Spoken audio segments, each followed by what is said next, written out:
Ito ang Bombo Radio Philippines. Fully digitalized. Numero 1 sa balita, komentaryo, drama at serbisyo publiko. Bombo Radio Philippines. Bombo Radio Philippines. Ang inyong #1 at most trusted radio network in the country. Basta Radio Bombo! Oras sa Bombo Radio Iloilo, Philippine Standard Time, 57 minutos na, nakaligad sa takna siningala sa 11. Welcome sa pagpangalagad sa Bombo Anay sa Ududri sa DWFM Bombo Radio Iloilo, ang flagship station sa the #1 most trusted radio network kinakandrang Bombo Radio Philippines. Adlaw kita sa Miyerkules, Enero 1, tuig 2024. Happy New Year sa inyong tanan! Sa gihapon, iniang mulaga ni mo ang kurman, Bombot Shama Blanco Hoover. Sa mga nagapong nagkaroon balantayin ng mga balita assessment sa syudad sa Iloilo, 3 ka mga fireworks sa related incident ang na-record. Pero isang may na-record nga stray bullet. Bala nakitaan sa isa kabalay sa Banuasang Pavia. Samtang driver sang motorsiklo or tricycle patay matapos mabungguan sang van sa Pasig. Babayi patay man matapos hit and run samtang nagadisco sa sagwa sa ilan sinigabalay sa Banuasang Miagaw. Samtang assessment sa Iloilo Police Provincial Office sa pagsugalaw sa bagong tuig aton sininga kumustahon. 24 ka mga emergency calls ginarespondihan sa ambulansya sa Iloilo City Government. Samtang basura nga subong nga tuig, kumusta onta sa sining New Year's Eve kay may ginpatigayon sini Manwa nga New Year's countdown. Kag subong man may mga kauturan kita nga nagapalupok sa gwa sa ilang sining ugsaran. May mga naga-party-party sa gwa sa ilang sining ugsaran. Ang nakakontribute ay hanina sa pagdamo sa basura. Pero mas gamay kung ikumparar mo sa nakaligad sining nga tuig. Muli madalagkuhan mabalita issues kay impormasyon na main sentro karon sa aton sining pagpangalagad sa Bombohanay sa Udto New Year's Edition. Detalye sini bantayan sa pagpanumbalik sa aton sining pagpalayag pagkatapos ang Bombo Network News. Yari mga pamagi agud makatipid ka sa gatong. Ipasiguro nga yara permi sa maayong nga kondisyon ang imo salakyan. Check yara ang imo nga goma kag siguraduha nga yara sa husto nga tire pressure. Likawan nga naka-idle ang makina sang imo salakyan bangod nagakonsumo ini sang gatong. Buksi ang bintana sang imo salakyan kag magamit lamang sang aircon kung kinahanglan. Kag pagkamaayuha nga mag-commute na lang. At serbisyo publiko. Bombo Radio Philippines. Bombo Radio Philippines. Ang inyong #1 at most trusted radio network in the country. Basta Radio Bombo! Maligayang bagong taon, mga kabombo ka Star Nation. This is Bombo Network News Noontime Edition, broadcasting live at Bombo Radio Broadcast Center, Makati City, Philippines. Ngayon ay araw ng Miyerkules, January 1, 2025. Happy New Year, mga kabombo ka Star Nation. Sa ulo ng ating mga balita. Sa ating mapangunahing balita, sunog sa isang commercial building sa May Malabon, sumiklab sa mismong bagong taon. Tambak ng basura na iwan naman sa mga parket lansangan matapos ang pagsalubong ng bagong taon. Ito namang 8 rehiyon na haharap sa banta ng mga pagbaha ngayong bagong taon. Unang araw ng 2025, magiging maulan dahil sa 3 weather system. Ang bilang naman ng mga biktima ng paputok lalo pang tumaas. Ang Philippine National Police nakapagtala ng 18 kaso ng indiscriminate firing bago ang pagsalubong ng bagong taon. Si Cardinal Advincula naman hinimo ka mga Kristiyano na huwag maging paasa at palaasa ngayong bagong taon. Samantalang Marcos administration nalampasan ang investment target sa 2024. Ang Finance Department naman nagtakda ng 12.7 billion pesos na daily revenue target ngayong 2025. Para naman sa ating international news, masaya sanang selebrasyon ng bagong taon sa Serbia na palitan ng malawakang protesta.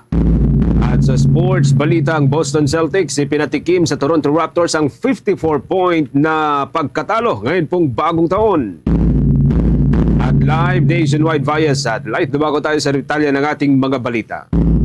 Sumiklab ang isang sunog sa isang commercial building sa may Naval Street, Barangay Flores sa may lungsod ng Malabon. Mag-aalauna po ng madaling araw, ngayon pong bagong taon, Enero 1. Tumagal ng ilang oras ang pagapula sa sunog na umabot pa sa ikatlong alarma. Ayon sa responding Bureau of Fire Protection Malabon, isang tindahan ng plastik ang nasunog na gusali. Nagsimula ang sunog sa ikalawang palapag at inideklara namang under control ang sunog kanina pong alas 5:58 ng umaga. Sa ngayon, iniimbestigan pa rin ang sanhi po ng sunog kung may kinalaman pa ito sa mga paputok. Gayon din ang halaga ng pinsala sa sunog. Sa kabutihang palad, wala namang nadamay ng mga bahay at wala pong nasugatan ng sumiklab ang naturang sunog. Sa iba pang bahagi po ng bansa, ilang sunog din po ang sumiklab, mga kabombo. Batay pa rin po ito sa record ng Bureau of Fire Protection. Isa po rito ay nangyari dyan sa may Riverside Compound sa Cannon Road sa may Benguet, pasado 1:00 po ng madaling araw. Isa rin po ang sumiklab dyan sa may lungsod ng Maynila at iba pang mga lugar. Samantala, tambak ng basura naman ang tumambad sa mga tauhan ng MMDA matapos humupa ang putukan sa pagsalubong sa bagong taon. Sa katerbang basura ang iniwan sa Road Samson, Sangdaan sa Caloocan City, ganun din sa Santa Cruz, Manila at iba pang mga lugar. Karamihan sa mga ito ay balot ng mga pinagkainan at cover ng mga firecrackers at pailaw. Pero payo naman ng Metropolitan Manila Development Authority, wag basta damputin ang paputok lalo na kung buo pa ito dahil sa panganib na tuluyan itong sumabog. Mungkahi naman ng mga otoridad na basain muna ito at ibukod bago i-dispose ng tuluyan. Binabalaan din ang mga magulang na huwag hayaan ang kanilang mga anak na kunin at ipunin ang mga pulburang basyo ng pailaw o paputok dahil posibleng matrigger ito ng isang simpleng spark at humantong sa pagkasunog o pagsabog. Sa iba pang mga development ngayon pong araw na ito, nahaharap sa banta ng mga pagbaha ang 8 rehiyon sa Pilipinas ngayon pong unang araw ng 2025. Kinabibilangan ito ng Region 2 dyan sa may Cagayan Valley, Region 4B o Mimaropa, Region 5 o dyan po sa may Bicol Region, Region 7 o Central Visayas, Region 8 ang Eastern Visayas, Region 9 o dyan po sa may Zamboanga Peninsula, Region 13 o dyan sa may Caraga Region at Bangsamoro Autonomous Region in Muslim Mindanao. Diyan ho sa may Cagayan Valley o Region 2, nakataas po ito sa dalawang probinsya, ang probinsya po ng Isabela at ang probinsya ng Cagayan. Isang linggo na po na nakataas sa flood warning ang dalawang nabanggit na probinsya, mga kabombo. Makikita po ninyo sa inyong mga screen ito hong listahan ng mga pangalan ng mga probinsya o listahan po ng mga probinsya na nasa ilalim ng flood warning. Ngayon pong araw na ito, unang araw po ng 2025. Diyan naman sa may Mimaropa Region o Region 4B, nakataas po ang flood warning sa may probinsya ng Palawan. Diyan sa may Region 5 o Bicol Region, nakataas po ito sa mga probinsya ng Masbate, Sorsogon, Albay at Catanduanes. Sa Region 7 o sa may Central Luzon o Central Visayas, nakataas po ito sa may Cebu, Bohol, Siquijor at Negros Oriental. Sa may bahagi po ng Region 8 o Eastern Visayas, nakataas naman po ito sa Eastern Samar, Samar Province at Northern Samar. Sa Zamboanga Peninsula o Region 9, nakataas po ito sa mga probinsya ng Zamboanga del Norte, Zamboanga del Sur at Zamboanga Sibugay.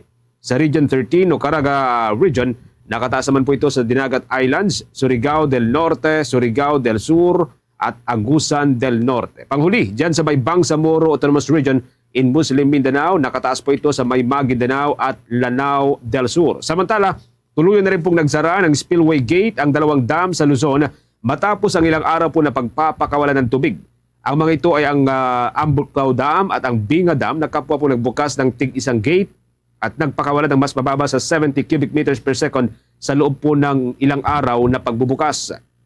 Sa kasalukuyan, tanging ang Magat Dam na lamang ito hong nagpapakawalan ng tubig mula pa noong nagbukas ito noong nakalipas na linggo. Isang spillway gate po nito ang nakabukas ng 1 metro. Nagpapalabas naman po ito ng 244.44 cubic meters per second, mas mababa kumpara ho dun sa 287.11 cubic meters per second na pinapakawalan ng naturang dam kahapon.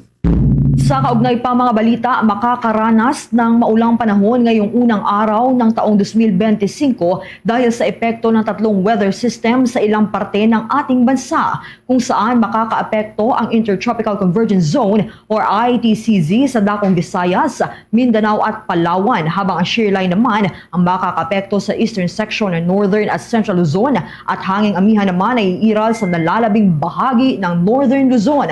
Maulap na papawiri na may kalat-kala na pagulan at pagkulog, pagkidlat ang mararanasan sa Visayas, Caraga Region, Davao Region, Palawan, Romblon, Catanduanes, Albay, Sorsogon at Masbate kung saan may posibilidad na mangyayari ang mga pagbaha o pagguho ng lupa dahil yan sa katamtaman hanggang sa mabibigayat na pag-ulan. Maulap din kalangitan na may kalat-kalat na pag-ulan at isolated thunderstorms ang mararanasan sa Metro Manila, Calabarzon, Cagayan, Isabela, Quirino, Aurora, Bulacan, Marinduque, Oriental Mindoro, Camarines Norte at Camarines Sur. Ito ay bunsod ng shear line na may posibilidad ng flash floods o landslides dahil sa katamtaman hanggang sa paminsan-minsang mabibigat na pag-ulan. Sa northernmost part naman ng Pilipinas, sa Batanes, maulan na kalangitan na may pag-ulan ang mararanasan dahil sa hanging amihan na may posibilidad ng pagbaha o landslide dahil yan sa moderate hanggang sa paminsan-minsang mabibigat na pag-ulan. Magkakaroon naman ng bahagyang maulap hanggang maulan na papawirin ang Ilocos Region, ang nalalabing parte ng Cordillera Administrative Region at Nueva Vizcaya na may isolated light rains dahil sa amihan, subalit wala itong gaanong magiging epekto. Ang nalalabing bahagi naman ng bansa ay makakaranas ng light to moderate wind speed na kumikilos sa silangang patungo hilagang silangang direksyon. Sa iba pang mga updates, nabalot naman ng takot ang mataong carnival sa may sitio Condring sa Barangay Marbel sa bayan po ng Matalam, Cotabato matapos ang malakas na pagsabog ng granada ilang minuto huyan bago ang pagsalubong ng bagong taon. Ayon kay Municipal Vice Mayor Ralph Ryan Rafael, nangyari ho ang pagsabog dakong alas 11:50 ng gabi. Kahapon po ito o nito hong bisperas ng bagong taon. Nagresulta ito sa pagkakasawi ng isang individual na kinilala ng pulisya sa pangalan po na Romel Presto Cabiso. Siya po ay residente ng Barangay Marbel. Agad namang dinala ng mga respondeng kapulisan ang iba pang nasugatan na biktima sa paggamutan. Nangyari naman ang pagsabog habang nagkahanda ang mga tao sa lugar para huyan sa pagsalubong sa taong 2025. Sa ngayon, nagpapatuloy pa rin mga kabombo. Yan hong isinasagawang investigasyon kaugnay sa naturang pagsabog. Ito namang naitalang biktima ng paputok sa Jose Reyes Memorial Medical Center umabot na sa 80. Samantala, ang Philippine National Police naman ay nakapagtala ng 18 kaso ng indiscriminate firing bago ang bagong taon. May pag-uulat dyan si Bombo Kelly Cordero. Umabot na sa 80 katao na biktima ng paputok ang isinugod dito sa Jose Reyes Memorial Medical Center sa Santa Cruz, Maynila mula yan December 21, 2024 hanggang ngayong bagong taon, January 1, 2025. Sa talaan ng ospital, 69 dito ay lalaki habang 11 naman ang babae. 10 sa mga ito ang kinakailangan na sumailalim sa amputation habang nasa 51 naman ang lubhalang na nasugatan at nasaktan. Nasa 19 naman ang nagtamo ng eye injury. Ayon kay Police Brigadier General Arnold Ibay, District Director ng Manila Police District, batay sa bilang ngayon ng mga naisugod sa ospital, lumalabas na hindi tuluyang napigilan ng mga illegal na nagbebenta at gumagamit pa rin ng paputok sa kabilayan ng mahigpit na pagbabantay at patuloy na panawagan ng mga otoridad. Hindi talaga natin napigilan yung pagbebenta kasi meron nagbebenta at mga kababayan natin bumibili din. Samantala sa ibang balita naman, nakapagtala ang Philippine National Police ng nasa 18 kaso ng indiscriminate firing bago ang pagsalubong ng bagong taon. Ayon sa pambansang pulisya, 4 ang naitala nilang nasaktan dahil sa mga insidente, habang nasa 13 naman ang mga individual na inaresto dahil sa pagpapaputok ng baril o indiscriminate discharge of firearms. Sa datos ng PNP, 7 ang nai-report na arestado sa Calabarzon, sinundan nito ng Northern Mindanao na may naitalang 2, habang tag-iisang kaso naman sa Metro Manila, Western Visayas, Central Visayas at Zamboanga Peninsula. Kabilang sa mga naaresto ay tauhan ng Bureau of Corrections sa Zamboanga Peninsula at tauhan ng PNP sa Calabarzon. Matatandaan na inihayag ng Philippine National Police nitong linggo na naka-heightened alert ang mga unit nito sa buong bansa hanggang January 6 para matiyak ang kaligtasan ng publiko sa pagdiriwang ng bagong taon. Para sa Bombo Network News, Bombo Kelly Cordero nag-uulat para sa number 1 in most trusted radio network in the country, Bombo Radio Philippines. Basta Radio, Bombo! Oras na natin, meron na ho tayong 12 minuto mga kabombo makalipas sa alas 12 ng katanghalian. Sa iba pang mga development ngayong pong araw na ito, nakapagtala ang Philippine Coast Guard ng kabuang 264,572 na mga pasahero sa lahat po ng mga pantalan sa buong Pilipinas sa bisperas ng bagong taon. Batay ho sa consolidated report ng Philippine Coast Guard, nasa 133,760 ang naitalang outbound passenger habang nasa 130,812 ang inbound passenger. Nagsagawa naman ng inspection ang nasa 2,962 na mga frontline personnel ng Philippine Coast Guard mula po sa 16 na Coast Guard district sa 1,447 vessel at mahigit 2,000 mga motor bangka. Samantala, nanatili naman na naka-heightened alert ang Philippine Coast Guard at maging itong mga Coast Guard District, Station at mga Substation hanggang sa araw ng Biyernes, Enero 3. Yan po'y para mapangasiwaan ang muling buhos ng mga pasahero sa mga pantalan na magsisipagbalikan sa kanilang trabaho matapos po yan ang mahaba-habang holiday season. Para naman sa anumang concern at maging sa mga clarification sa biyahe sa dagat, mangyari pong makipag-ugnayan din lang sa pamagitan po ng Philippine Coast Guard, sa pamagitan po ng official Facebook page ito o Coast Guard Public Affairs Service na may numerong 0927-560-7729. Sa iba pang mga updates, ang paalala ang Department of Labor and Employment sa mga employer sa pribadong sektor sa tamang pasahod ngayon pong New Year's Day, Enero 1, taong 2025 na isa pong regular holiday. Ayon sa ahensya, ang mga empleyado na papasok ngayon pong araw ay kwalipikadong makakatanggap ng double pay para ho sa unang 8 oras ng kanilang pagtatrabaho. Kapag ka ang empleyado naman ay nag-overtime sa trabaho, dapat itong makatanggap ng karagdagang 30% o 30% ng kanyang orasang sahod ngayon pong araw. Para naman sa mga empleyado na papasok ngayon pong regular holiday na nataong rest day, dapat na makatanggap ang empleyado ng karagdagang 30% so 30% ng basic wage, maliban pa po doon sa matatanggap na double pay. Kapag ka nagtrabaho naman ng lagpas sa 8 oras sa holiday o regular holiday na nataong day off ng empleyado, dapat na makatanggap ito ng karagdagang 30% o 30% ng orasang sahod ngayon pong araw. Kung ang empleyado naman mga kabombo ay hindi po nagtrabaho, makakatanggap pa rin ito ng 100% o 100% ng kanyang sahod ngayon pong araw. Basta't pumasok ito o naka-leave of absence with pay kahapon bago po ang regular holiday. Kapag ka ang araw naman bago ang regular holiday ay ideklarang non-working day sa establishmento o scheduled rest day ng empleyado, dapat pa rin na itong makatanggap ng holiday pay kapag ka ang empleyado ay nagtrabaho o naka-leave of absence with pay sa araw bago ang non-working day o kung hindi man ito ho'y kanyang rest day. Samantala, nanatili pa rin sa Code White ang mga paggamutan at mga ospital sa Metro Manila bilang paghahanda sa mga maari pong health emergency ngayong kapapalit po ang taon.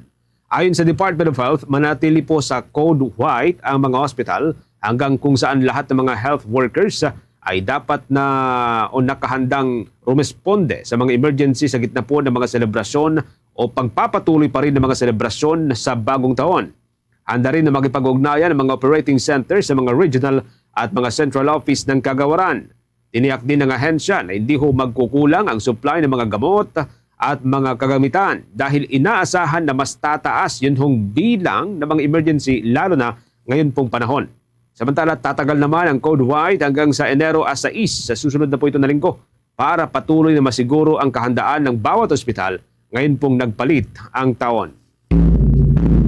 Oras na natin, meron na ho tayong 16 minutes makalipas ang alas 12 ng tanghali. Malaki ang naging epekto sa buhay ng mga Pilipino ang ipinatupad na reforma sa ekonomiya ni Pangulong Ferdinand Marcos Jr. kung saan umangat ang buhay ng ating mga kababayan. Kabilang ho sa mga mahalagang reforma na ipinatupad ng Pangulo ay mga programa at inisyatiba na magtitiyak daw sa liberalization, privatization at globalization ng ating bansa.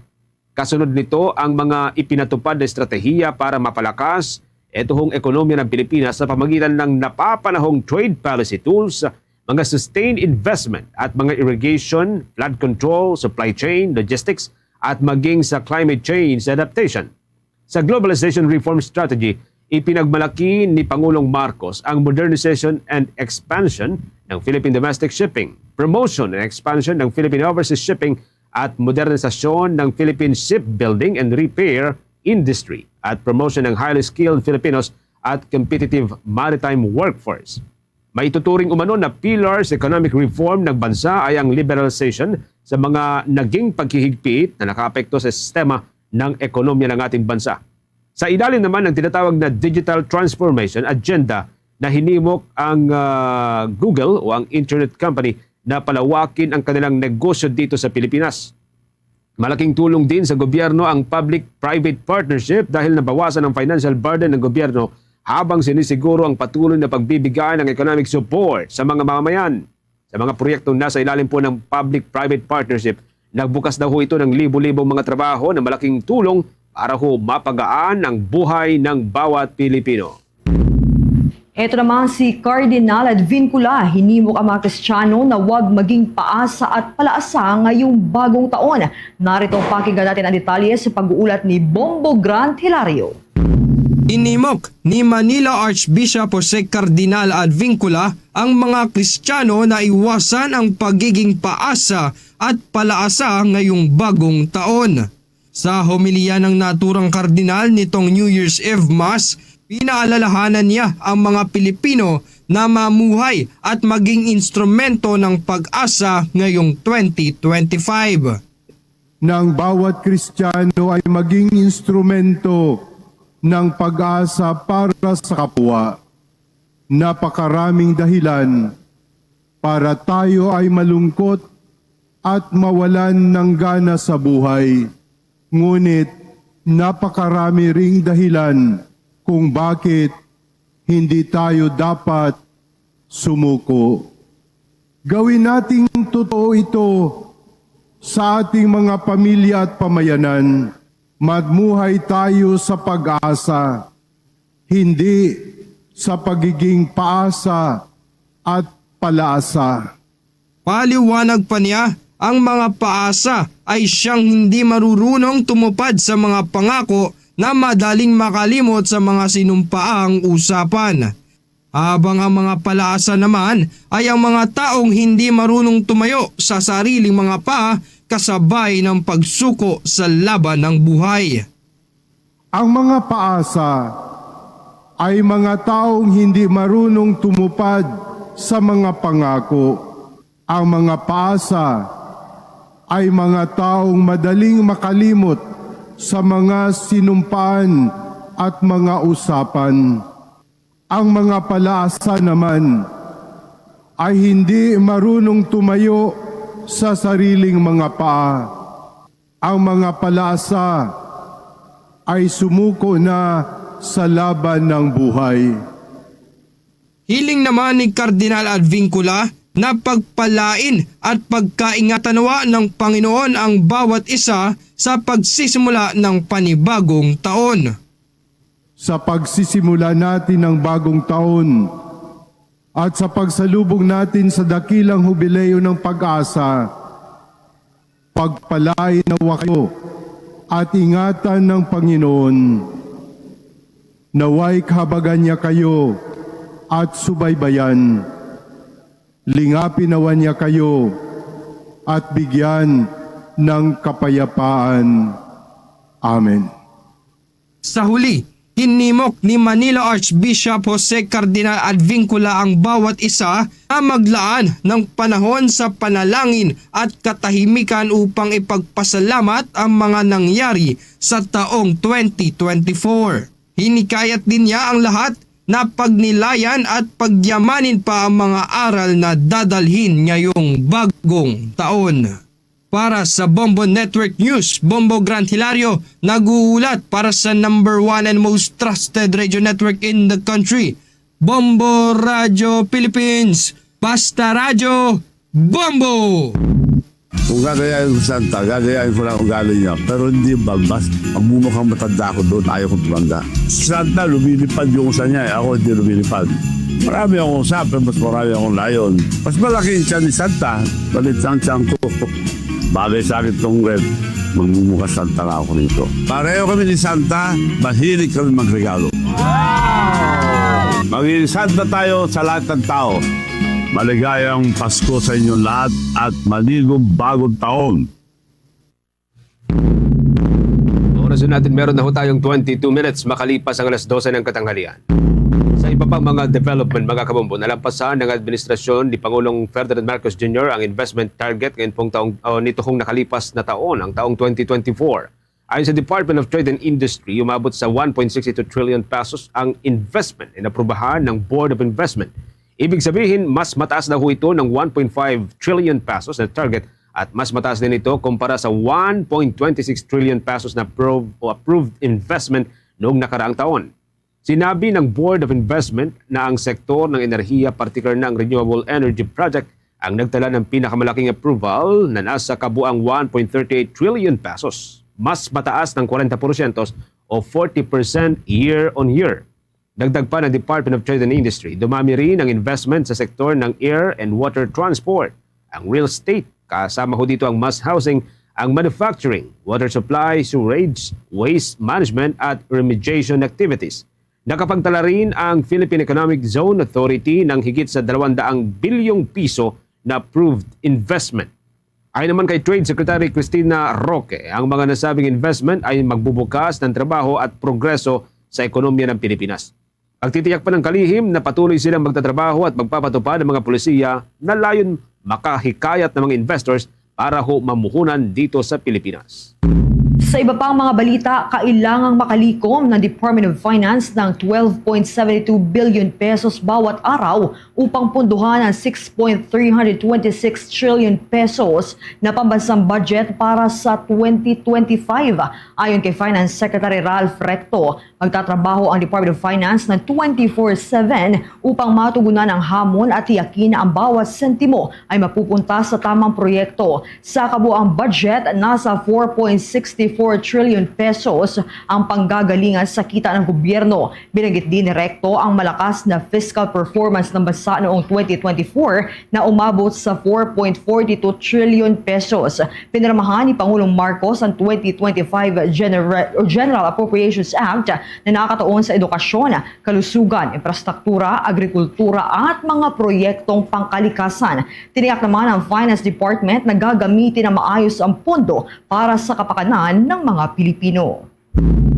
Nakapagtala naman ang Bureau of Immigration ng mahigit sa 29 million ng mga international travelers nitong 2024. Ayon kay Immigration Commissioner Joel Viado, nakapagtala ang ahensya ng kabuang 14,540,533 na mga arrivals kung saan 7,922,052 rito ay mga Pilipino habang 6,618,481 naman ay pawang mga dayuhan. Sumasalamin niya ito ng isang umuunlad na industriya ng paglalakbay at ang gumagandang reputasyon ng Pilipinas bilang global hub para huyan sa turismo at pagnenegosyo. Sa pagpasok ng taong 2025, magpupukus naman niya ang ahensya sa modernisasyon sa pamamagitan po yan ng pagpapahusay pa sa teknolohiya at legal reform para gawing simple ang immigration process at pahusayin pa ang kabuhayan o kabuang efficiency nito. Ipinagmalaki naman ng HEPE ng Bureau of Immigration na nakaambag para humapanatili ng Pilipinas ang Tier 1 status nito sa 2024 U.S. Department of State Trafficking in Persons Report. Ang pagiging vigilant ng Bureau of Immigration laban sa human trafficking kung saan kabuang 998 na mga biktima ng mga human trafficker ang nai-refer sa Interagency Council Against Human Trafficking. Gayon din, nasa 215 na mga Pilipino ang nai-refer sa Department of Migrant Workers dahil po yan sa illegal recruitment. Abangan humamaya mga kabombo, update po tayo. Si Pangulong Marcos nagpamot po ng pakikisa sa pagdiriwang at pagsalubong ng bagong taon. Binigyang diin na matutuho mula sa nakaraan at gamitin daw dapat yung aral para ho sa patuloy na pagunlad ng bawat isa. Abangan po ang live report dyan ni Bombo Annalise Soberano. Bombo International News. Sa halip na masayang street party, napalitan ang selebrasyon ng bagong taon sa Serbia ng malawakang protesta ng libu-libong katao sa bisperas ng bagong taon, Disyembre at 31.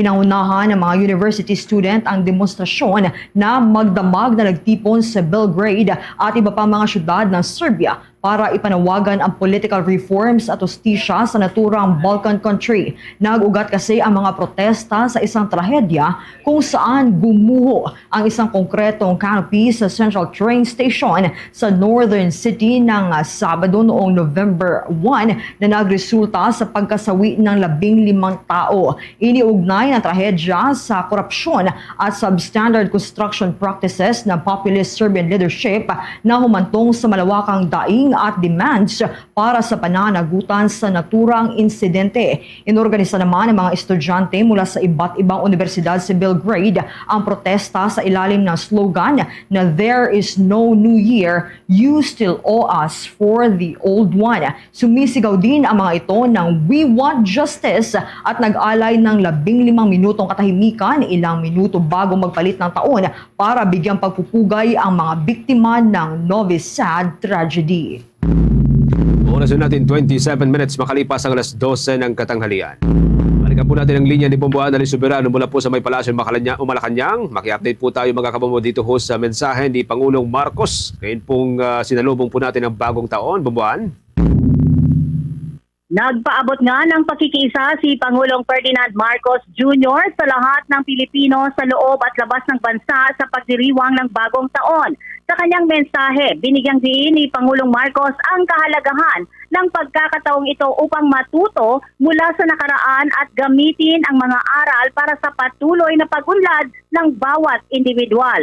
Tinukoy ng punong ehekutibo ang mga pagsubok na hinarap ng bansa nitong nakaraang taon, kabilang na ang mga kalamidad na anyay nakakaapekto sa maraming komunidad. Gayunpaman, pinuri niya ang katatagan ng mga Pilipino at ang diwa ng kabayanihan na ayon sa presidente ay naging daan upang malampasan ang mga ito. Dagdag pa ng Pangulo, sa kabila ng mga hamon, ipinakita ng ating mga kababayan ang hindi matatawarang lakas na dulot ng pagkakaisa at pagtutulungan na anyay nagsilbing inspirasyon sa ating patuloy na pagbangon. Sa pagsalubong sa taong 2025, nagpahayag ang punong ehekutibo ng kanyang panibagong pag-asa at kumpiyansa, lalo pat ang ating mga karanasan anya ang gagabay sa atin tungo sa pagbuo ng isang kinabukasang puno ng pangako at layunin. Kasabay nito, hinikayat ni Pangulong Marcos ang lahat na patuloy na magkaisa, magtulungan at ipakita ang diwa ng malasakit sa kapwa. Anya, sa ganitong paraan ay mas mapapatatag ang ugnayan ng sambayanan at mas mapapabilis ang pagbangon at pag-unlad ng ating bansa. Mula sa Malacanang, Bombo Anali Montaño Soberano nag-uulat para sa number 1 and most trusted radio network in the country, Bombo Radio Philippines, Basta Radio, Bombo! Bombo Sports News. Bago ho tayo umusad sa iba pang mga malalaking lokal na balita mga kabombo, update po muna tayo sa mga kaganapan dyan sa NBA dahil New Year, pero may nakahanay po na 6 na games ngayon pong araw na ito na paglalaruan ng 12 mga NBA team. Dumanas po ng 54 points o ito hong 54 na puntos na pagkatalo ang Toronto Raptors sa New Year match laban ho sa Boston Celtics. Ito ho sa score na 125-71. Walang awa pong tinabakan ng Boston Celtics ang Raptors mula sa unang quarter pa lamang habang nililimitahan din nito ang kalaban sa 31.4% na shooting gamit ang mahigpit na depensa kung saan kilala po ang Boston Celtics. Sa kabuuan po ng laban ay kumamada ang Boston ng 14 steals o 14 na steal at pinilit po nito ang mga player ng Toronto na gumawa ng 21 o 21 na turnover sa kasagsagan ng laban. Dinumina ng Boston ang 3-point line at ang paint area habang mahigpit nitong binabantayan ang opensa ng kalaban at 22 3-pointers o 22 3-pointers ang naipasok po ng defending champion ng Boston habang 10 lamang yung pong naging kasagutan o naging ganti ho rito ng kanilang kalaban. 44 na puntos naman ang naipasok ng Boston sa loob po o sa ilalim ng paint area habang 26 o 26 lamang ang nagawa ng Toronto Raptors. Bagamat 29 minutes lamang na naglaro sa hardcourt, nagawa nitong si Jason Tatum na pangunahan ng kanyang koponan sa pamagitan po ng 23 points o 23 puntos at 8 rebound. Sa 13 players ng Boston, mga kabombo, na naglaro laban sa Raptors, 12 ho sa kanila ang nagawang magpasok o mag-ambag ng mga puntos. Tanging ang batikang sentro na si Al Horford ang hindi po nakagawa ng puntos pero nagbigay naman po siya ng 6 na rebound at 4 na assist sa kanya pong kontribusyon. Naging malamya naman ang opensa ng Toronto Raptors sa kabuuan po ng laban o laro kung saan sa ikalawang quarter lamang nakagawa ang koponan ng 20-point performance at pawang below 20 points na ang naipasok po ng iba pang mga players sa tatlong magkakasunod na quarter. Tanging itong si Scottie Barnes ang gumawa ng double-digit score kasama po ang 13 rebound. Pawang single-digit na ang kontribusyon ng iba pang mga players. Ito na po ang ika-26 na pagkatalo ng Toronto Raptors ngayon pong season o ngayon pong taon habang napako na sa 7 ang panalo ng naturang koponan. Hawak naman ng Boston Celtics ang 24-9 na kartada o itong win-loss record. Samantala, nakapag-review naman ang mahigit 267,000 na materyala ang Movie and Television Review and Classification Board o MTRCB noong taong 2024. Ito ay layunin mabigyan ng angkop na klasifikasyon ang lahat ng palabas para sa mga Pilipino. Mas mataas ito kumpara sa 255,220 noong taong 2023 at 230,280 noong taong 2022. Kabilang dito ang 264,424 na mga material para sa telebisyon, 592 na mga pelikula, 549 na movie trailers at 1,525 publicity at optical media na isinabit ng mga producers at istasyon para mabigyan ng angkop na klasifikasyon. Sa halos 600 na pelikula, 30 dito ay rated G o angkop para sa lahat ng manonood, 298 naman ang rated PG o patnubay at gabay na magulang, 251 ang R-rated habang 13 naman ang na-X o hindi pinayagang maipalabas sa mga sinihan. Bagamat limitado lamang ang kakayahan at kagamitan ng ahensya, ang bilang ng mga na-review ng board noong nakalipas sa taon ay sumasalamin sa dedikasyon na matiyak na mabigyan ng angkop na klasifikasyon ang lahat ng material sa gitna ng mabilis na pag-usbong ng industriya ng paglikha dahil sa teknolohiya. Ayon kay MTRCB Chairperson at CEO Lala Soto, ang lahat ng isinumite sa board ay nabigyan ng age-appropriate ratings habang balansing tinitiyak na may malayang pagpapahayag at pagproteksyon sa mga manonood. Nagpasalamat din si Soto Antonio sa 30 board members para sa kanilang hindi matatawarang trabaho at pagiging profesional upang bigyan ng angkop na klasifikasyon at masiguro na ligtas ang mga material bago ito mas sa publiko. Meron na lamang tayong 25 minutes bago po sumapit ang alauna ng hapon. Update pa tayo sa iba pang mga kaganapan. Ngayon pong sinalubong na natin ang bagong taon. Ang Bureau of Fire Protection, mga kabombo, mas conforme raw sa absolute ban ng paggamit ng paputok sa pagsalubong ng bagong taon. At nakapagtala po ng 9 na mga fire incidents dito po sa National Capital Region. Ang panghuli po dito ay ito nangyari dyan sa may bahagi po ng Malabon. May update po dyan at mga development na nakuha si Bombo JC Galvez. Mas komporme ang Bureau of Fire Protection kung tuluyan ang ipagbawal ang anumang paputok sa pagsalubong ng bagong taon. Itong sinabi ni Bureau of Fire Protection spokesperson Fire Senior Superintendent Annalie Atienza kung saan anya, legal man o illegal ang paputok, nagdadala pa rin daw ito ng ignition o pagsiklab na sakop sa triangle of fire. Batay sa huling datos ng Bureau of Fire Protection, naitala ang 34 na insidente ng sunog sa buong bansa na may kinalaman sa paputok. Samantala, nakapagtala naman ang ahensya ng 9 unofficial fire incidents sa National Capital Region simula kaninang pasado alas 12 hanggang alas 5 ng madaling araw. Ayon kay Atienza, patuloy pang inaalam ang sanhi o pinagmulan ng mga sunog na ito. Sa siyam na naitalang sunog, umabot sa ikatlong alarmang sunog sa Malabon City. Ito ay isang commercial building. Gayunpaman, wala naman daw nasaktan sa naturang insidente ng sunog. Una nang sinabi ni Atienza na ang mga naitalang sunog nitong Disyembre ay pangunahing sanhi ng electrical ignition at open flames mula sa pagluluto. Sa kabuuan, ang lumalabas po ay electrical ignition ang pangunahing sanhi para sa taong ito. Although sa last year ay sa figures natin ay medyo mataas tayo ng kaunti simula sa January nitong taong ito. Ang buong pwersa ng BFP ay on red alert status. Lahat po ay on standby monitoring at ready to respond kung ano man po ang kailanganin. At tama din po, wala po munang nakalib sa mga oras na ito. Nakataas pa rin sa Code Red ang Bureau of Fire Protection hanggang ngayong unang araw ng Enero 2025. Ito'y alinsunod sa uplan paalala ipaputok ng ahensya. Umaasa naman si Atienza, hindi na madagdagan pang sunog na may kinalaman sa paputok ngayong pumasok ang panibagong taon. Para sa Bombo Network News, ako si Bombo JC Galvez, nag-uulat para sa number 1 and most trusted radio network in the country, Bombo Radio Philippines, Basta Radio. Bombo!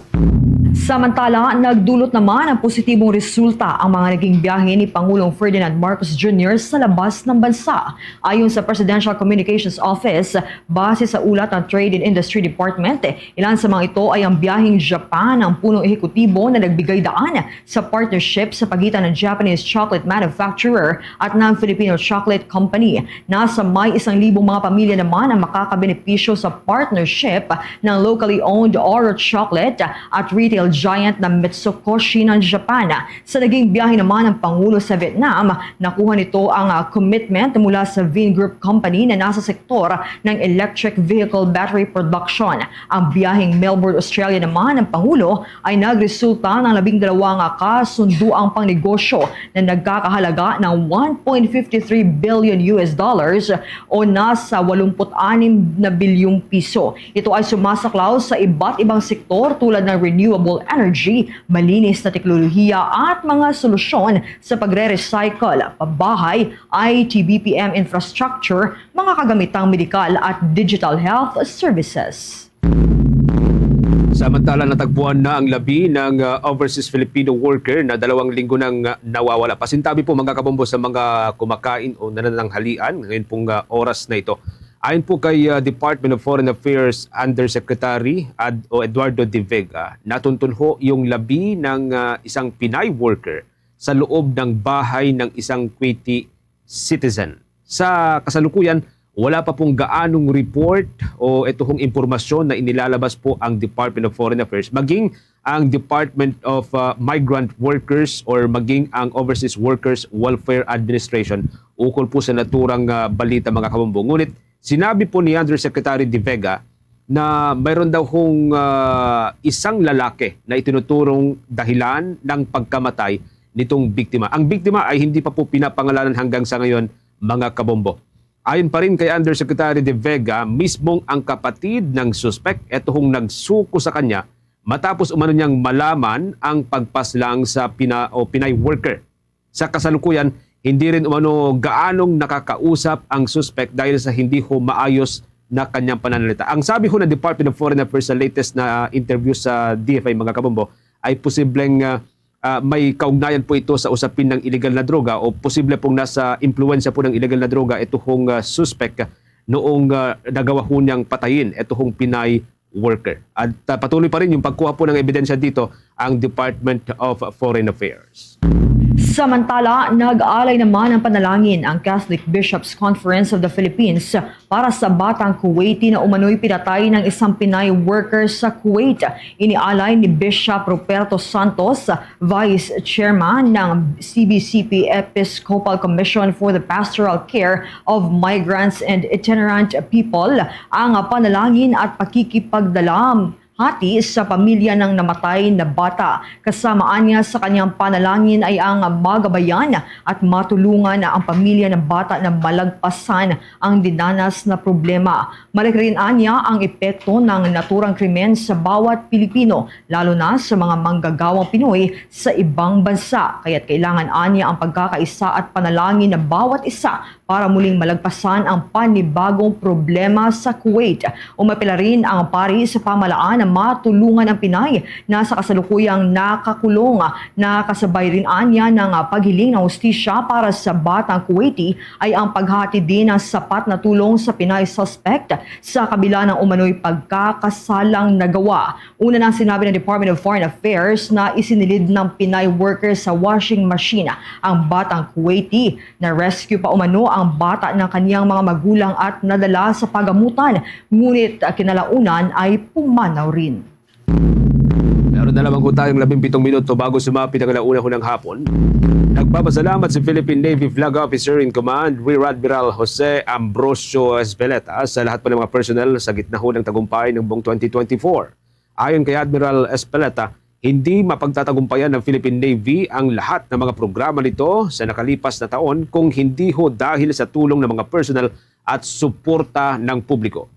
Naging matatag-an ang suporta ng bawat isa tungo sa hangarin ng Philippine Navy na mapalakas, mabantayan at malinang ang maritime domain ng Pilipinas sa kabuuan ng 2024. Kaya't muli nitong hinihiling ang suporta ng mga ito kasabay ng pagpapalit ng taon. Binigyang diin din ng Navy Commander na ang pagbabago ng taon ay nagpapaalala ng muli pong pag-renew sa dedikasyon para makapagsilbi ng buong puso at may akmang layunin sa kabila ng mga hamon at mga pagbabago. Sa panig naman ni Philippine Army Commanding General Lieutenant General Roy Galido, nagpasalamat siya sa lahat ng sundalo ng bansa na patuloy na nagbabantay at nagsisilbi. Ayon sa 3-star General, lahat ng naabot ng Philippine Army sa 2024 ay hindi naging madali, bagkus ginamitan ito ng pagsisikap, dedikasyon at kolaborasyon mula sa bawat sundalong bahagi ng hukbo. Hangad ng Army General na muli ring malagpasan ang mga hamon ngayong 2025 tulad ng nagawa nitong nakalipas na taon. Samantala, inihayag din ni Defense Secretary Gilberto Teodoro Jr. na nalampasan ng bansa ang mga mabibigat na pagsubok nitong nakalipas na taon. Kabilang dito ang mga kalamidad at mga banta sa soberanya at integridad ng teritoryo ng bansa. Sa kanyang mensahe para po sa bagong taon, binigyang diin ni Secretary Teodoro ang katatagan at pagkakaisa ng mga Pilipino sa harap po ng mga hamon ngayong taon. Ipinagmalaki rin ng kalihim ang dedikasyon ng mga sundalo, mga opisyal ng civil defense at mga first responders sa pagtugon sa mga kalamidad. Pinuri rin ng kalihim ang matatag na defense partnership at suporta ng pamahalaan. Nagpaabot naman ng pagbati ang Department of National Defense sa lahat ng pamilyang Pilipino ngayon pong bagong taon. Samantala, nagpahayag ng optimismo ang Commission on Human Rights tungkol sa kalagayan ng karapatang pantao sa Pilipinas nitong taong 2025 sa kabila ng mga hamong kinaharap ngayong taon. Sa pahayag dito noong Disyembre 31, sinabi ng chair na sasalubungin ito ang bagong taon na may positibong pananaw sa pagpapabuti ng sitwasyon ng karapatang pantao. Ayon sa ahensya, ang taong 2024 ay nagdala ng iba't ibang hamon at pag-unlad sa usapin ng karapatang pantao. Patuloy naman ang ahensya na pinagtitibay ang kanilang mandato na protektahan at itaguyod ang dignidad ng lahat. Binigyan din ng ahensya ang kahalagahan ng karapatang pantao na huwag kalimutan ang mahalagang prinsipyo ng karapatang pantao na pundasyon ng isang makatarungan at pantay na bansa. Pinasasalamatan naman ng ahensya ang lahat ng nakibahagi sa pagsulong ng karapatang pantao ngayong taon at nananawagan ng mas malaking pagkakaisa para sa taong 2025. Sa iba pang mga balita ngayong pong araw, ninig ng 4.5 magnitude na lindol ang ilang bahagi po ng Mindanao ngayon pong unang araw ng 2025. Naitalang pagyanig kanina pong alas 6:32 ng umaga. Natukoy yung episentro sa layong 92 o 72 kilometro sa hilagang silangan po ng Banganga, Davao Oriental. May lalim itong 5 kilometro at tectonic ang pinagmulan o origin o resulta ho ng paggalaw ng tectonic plates sa nasabing lugar. Nabatid na ang sentro ho ng pagyanig mga kabombo ay nadetect sa gitna po ng dagat, ngunit walang banta ng anumang tsunami sa mga mamamayan ng Davao Region o sa mga karatig lugar. Sa iba pang mga balita, simula na ng mas maigting na paghanap ng Presidential Anti-Organized Crime Commission at Bureau of Immigration sa lahat ng illegal workers ng Philippine offshore gaming operators. Umpisa kasi ngayong araw ay wala nang pinapayagang pogo na makapag-operate sa alinmang bahagi ng ating bansa.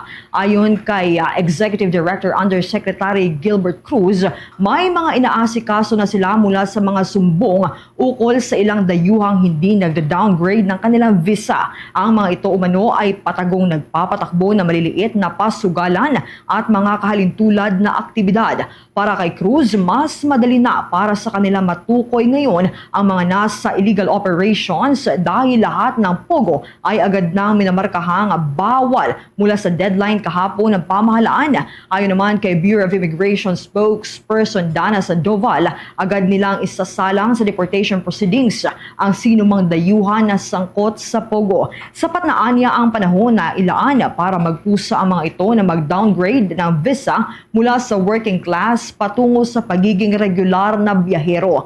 Ang mga kusang umalis naman ay maaari pang makabalik habang ang mahuhuling may illegal papers ay itatala sa blacklist at hindi na makakabalik sa Pilipinas. Patuloy naman ang pagbuga ng abon ng Bulkang Kanlaon sa gitna po ng pagpapalit ng taon. Batay yan sa datos na inilabas ng Philippine Institute of Volcanology and Seismology ngayong araw. Nakapagtala ng 8 beses na pagbubuga ng abo ang bulkan na tumagal po ng hindi bababa sa 10 hanggang 71 minuto. May mga naging pagyanig din ang kanlaon na umabot po sa 45 volcanic earthquake at 12 volcanic tremor. Ito'y nagtagal na rin ng hindi bababa sa 10 hanggang sa 64 na minuto. Kasabay nito ay nagbuga ng may taas na 300 metro na makakapal na usok na may kasamang panakanakang abo ang bulkan at 5,000 na tonelada ho ng asupre.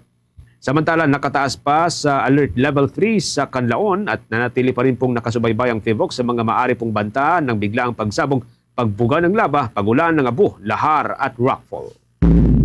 Samantala, nag-iwan naman ng mensahe si Land Transportation Office Chief Assistant Secretary Attorney Vigor Mendoza sa publiko at mga motorista tungkol sa pagpapalawig ng road safety measures. Sa kanyang pahayag, marami na anya ang nagdusa dahil sa mga aksidente sa lansangan, kaya mabuti sanang wag na itong dagdagan dahil paliwanag niya, mahalaga ang buhay sa mga pamilyang nagmamahal at umaasa. Nauna na dito ay nag-anunsyo naman ng Department of Health na umakyat na ang bilang ng mga road accidents sa 487 simula noong Christmas break.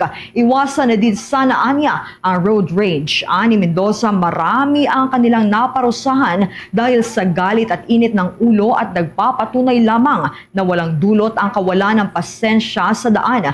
Samantala, tiniyak naman ni Mendoza na mas magiging maayos ang implementasyon ng mga batas trapiko sa mga lansangan ngayong 2025. Oras natin, meron na lamang tayong 12 minutes bago sumapit ang alauna ng hapon. Gagawin ng pamahalaan ang lahat ng paraan upang mapanatili raw ang serbisyo ng Philippine Health Insurance Corporation ayon kay Executive Secretary Lucas Bersamin. Ipinaliwanag ni Finance Secretary Ralph Recto na maraming resources ang PhilHealth na maaari nitong gamitin sa pagpapalago ng benepisyo para sa ating mga kababayan. Sinabi ng kalihim na maganda ang financial standing ng ahensya dahil mayroon itong 280 billion pesos na reserve, 150 billion pesos na surplus at higit sa 400 bilyong piso na investment kahit hindi anya ito kakapusin ng pondo. Sinabi pa ng Finance Chief na tututukan dito ang benefit package para sa 10 illness. Samantala, ipinunto naman nitong si Executive Secretary Bersamin na walang dapat ipag-alalang publiko dahil ang ehekutibo ay maingat at mabusisi raw sa paggamit po ng mga resources ng gobyerno. Una nang sinabi ni Pangulong Ferdinand Marcos Jr. na kanila pang palalawakin ang mga serbisyo ng PhilHealth. Siniguro rin ng punong ehekutibo na kahit walang budget ang PhilHealth ay may sapat itong kakayahan ipagpatuloy ang kanilang serbisyo para huyan sa taong bayan. Inumpirma rin ng Department of Budget and Management mga kabombo na nabawasan ng 9.9 billion pesos ang pondo para sa Department of Education Computerization Program base yan sa bersyon ng General Appropriations Bill na lumusot sa Kongreso. Nilinaw ng Department of Budget and Management sa pamamagitan ni Undersecretary Gudes Hope Libiran na wala ng kapangyarihan si Pangulong Marcos na ibalik o i-realign ang pondong nabawas matapos maratipikahan ng Kongreso ang proposed budget. Anya ang kapangyarihan na magbawas o magdagdag ng budget hanggat ito'y nasa loob ng ceiling ay nasa Kongreso pa, alinsunod dyan sa konstitusyon. Bagamat nabawas ang pondo sa ilalim ng 2025 national budget na nilagdaan ni Pangulong Marcos, ipinunto naman ni Asek Libiran na batay sa datos na sa 85.14% o katumbas po ng 7.5 billion pesos ang mula ho sa 8.9 billion pesos na pondo para ho sa programang ito ang nagamit ng ahensya. Ibig sabihin, nasa 15.54% lamang ang na-disburse ng Department of Education mula sa nasabing halaga na nangangahulugan naman na mayroon pang 1.3 billion pesos na hindi pa nagagamit na pondo. Kaya naman bilang solusyon, iminungkahin ng Department of Budget na gamitin muna ang mga undisbursed funds upang suportahan ang naturang programa. Kapag kinapos daw, may nakalaan naman anyang pondo sa 2025 unprogrammed appropriations o kaya ay maaring magamit ang contingent fund basta't maipakita na urgent o kakailanganin talagang gawin ang naturang proyekto. Entertainment News. Ito namang Filipino film na kolektor nominado bilang Best Feature Film sa Asian Talent International Film Festival sa bansang India. May pag-uulat dyan ng Star FM Manila. Walang pagsidlan ang saya ng film director na si Carlo Alvarez matapos mapabilang sa mga nominado ang kanyang pelikulang Kolektor bilang Best Feature Film sa Asian Talent International Film Festival. Maliban sa Best Feature Film nomination ng pelikula, nominado rin ang award-winning director bilang Best Male Director sa parangal. Nominated rin sa kanyang pagganap si Nico Loco bilang Best Male Actor, gayon rin si Aiko Garcia bilang Best Actress. Sa exclusive interview ng Star FM Manila kay Direk Carlo, masusi umano ang naging proseso sa paggawa ng kanyang ika-4 na pelikula. We make sure naman na every time na gumagawa kami ng film, we make sure na maganda talaga siya. I mean, sa story pa lang, it's a very controlled set pagdating sa mga films ko. So I make sure na we have everything that we need, pulido na, very naturalistic yung pag-ilaw ko sa mga films ko. I maintain that look every time I do a film, na pagdating sa pagpapaarte sa mga actors, we make sure na na believable sila. Very lucky kami na yung mga actors na napili namin, magaling talaga umarte at saka madaling katrabaho. Hiling naman ng direktor na sana ay suportahan ng mga Pilipino ang Pinoy films. May mensahe naman si Direk Carlo sa mga aspiring filmmakers. It's very important to hire a crew na malapit sa puso mo. Hindi lang malapit sa puso mo, sobrang alam kung ano yung kailangan mo lagi. Never compromise your vision. Alam mo, kung naniniwala ka na maganda yung gawa mo, naniniwala ka na walang butas yung gawa mo, naniniwala ka na grounded yung gawa mo sa totoo, yun, go lang. Huwag nyo i-compromise yun. Kasi the minute you compromise quality with quantity, dun nagiging low quality yung gawa. Yan ang report mula rito sa himpilan ng 102.7 Star FM Manila. Nag-uulat Star DJ Kimi Gora para sa #1 and most trusted radio network in the country, Bombo Radio Philippines. Basta Radio, Bombo! Bago sa iba pang mga provincial report, mga kamamboy, habol labang ho natin ito, pumalo na ho sa 304 na po ang bilang ho ng mga biktima ng paputok ngayon pong holiday season mula sa 62 sentinel site na binabantay ng Department of Health mula po Disyembre 22 hanggang kaninang alas 6 po ng umaga, Enero 1. Sa natura pong bilang 141 na dagdag ngayon pong araw, subalit 64% itong mas mababa kumpara sa naitala noong Enero 1 ng taong 2024. Bagamat maaring mayroon pa pong mga late report.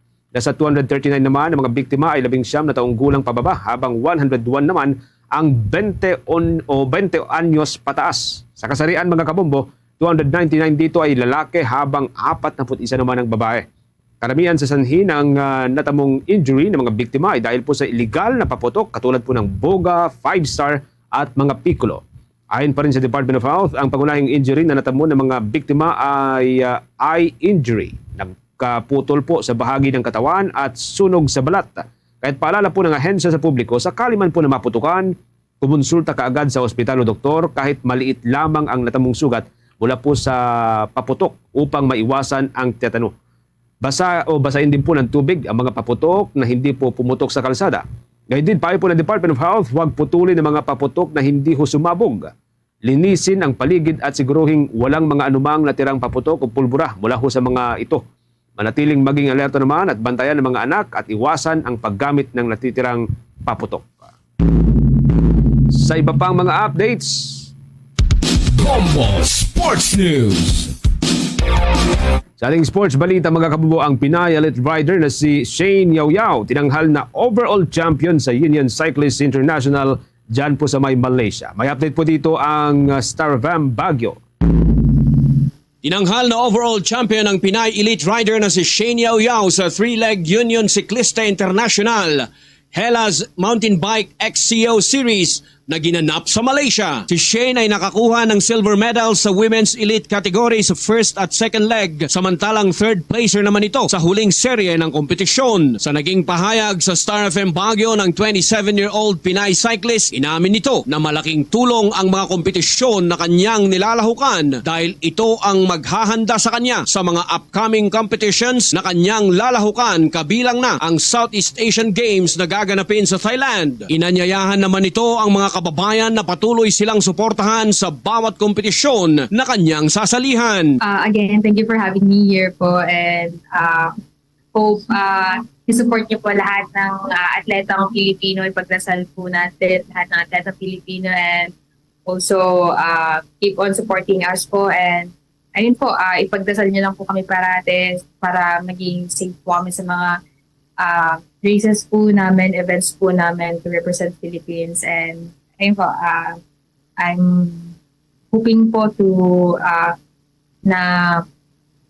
i-support niyo po kaming lahat na atletang Pilipino. Bahagi ng panayam ng Star FM Baguio sa overall champion sa Union Cicliste International Hellas Mountain Bike XCO Series na si Shane Yao. Matagumpay ang mga kompetisyon na nilahukan ni Shane nitong mga nakaraang buwan, kabilang na ang pagkilala sa niya bilang kauna-unahang Pinay mountain bike cyclist na nagkampiyon sa Women's Elite category ng ASEAN Cycling Federation Mountain Bike Championships na ginanap sa Iloilo, kung saan nakaharap niya dito ang mga elite riders mula naman sa iba't ibang bansa, kabilang na ang Thailand, Malaysia at Japan. Yan ang report mula Star FM Baguio.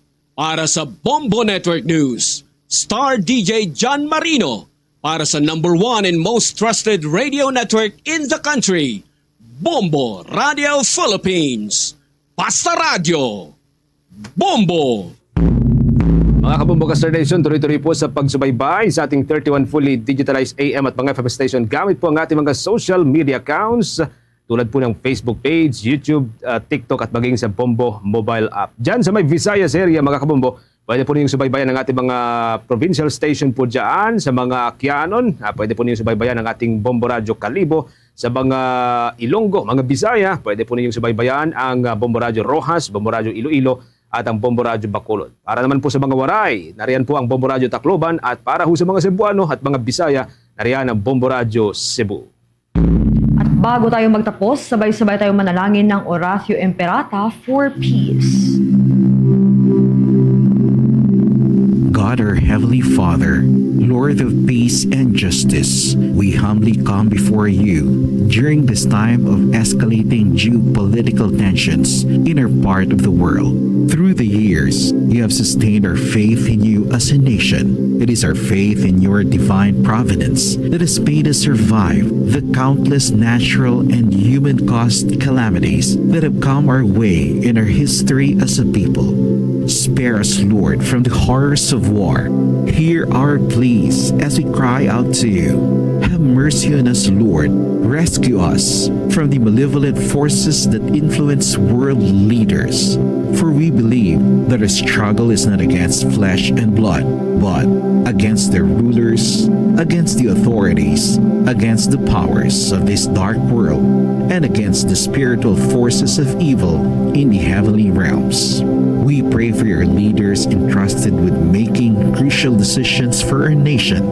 We place all our hopes in you, seeking your forgiveness and mercy for the times when our fears and suspicions have tainted our perceptions with ethnic biases and prejudices verging on racism. We earnestly pray, Lord, that you make us instruments of your peace.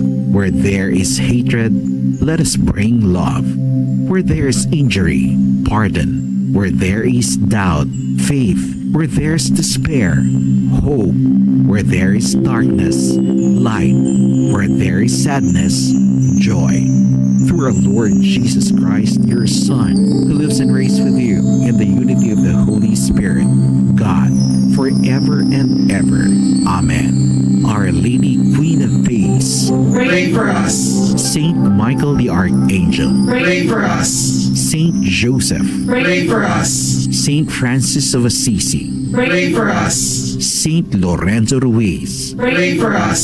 Saint Pedro Calungsod, Pray for us. To all Star Nation and Kabombo.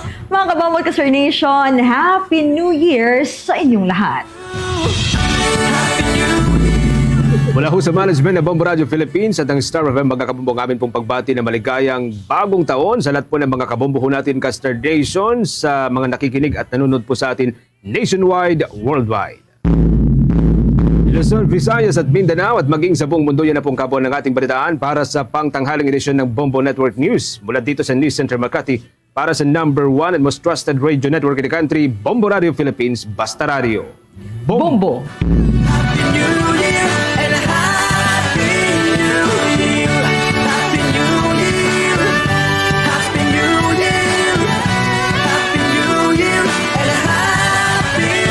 Oras sa Bombo Radio Iloilo, Philippines Standard Time, 1 minuto na nakaligyan sa takna sa Ningalauna.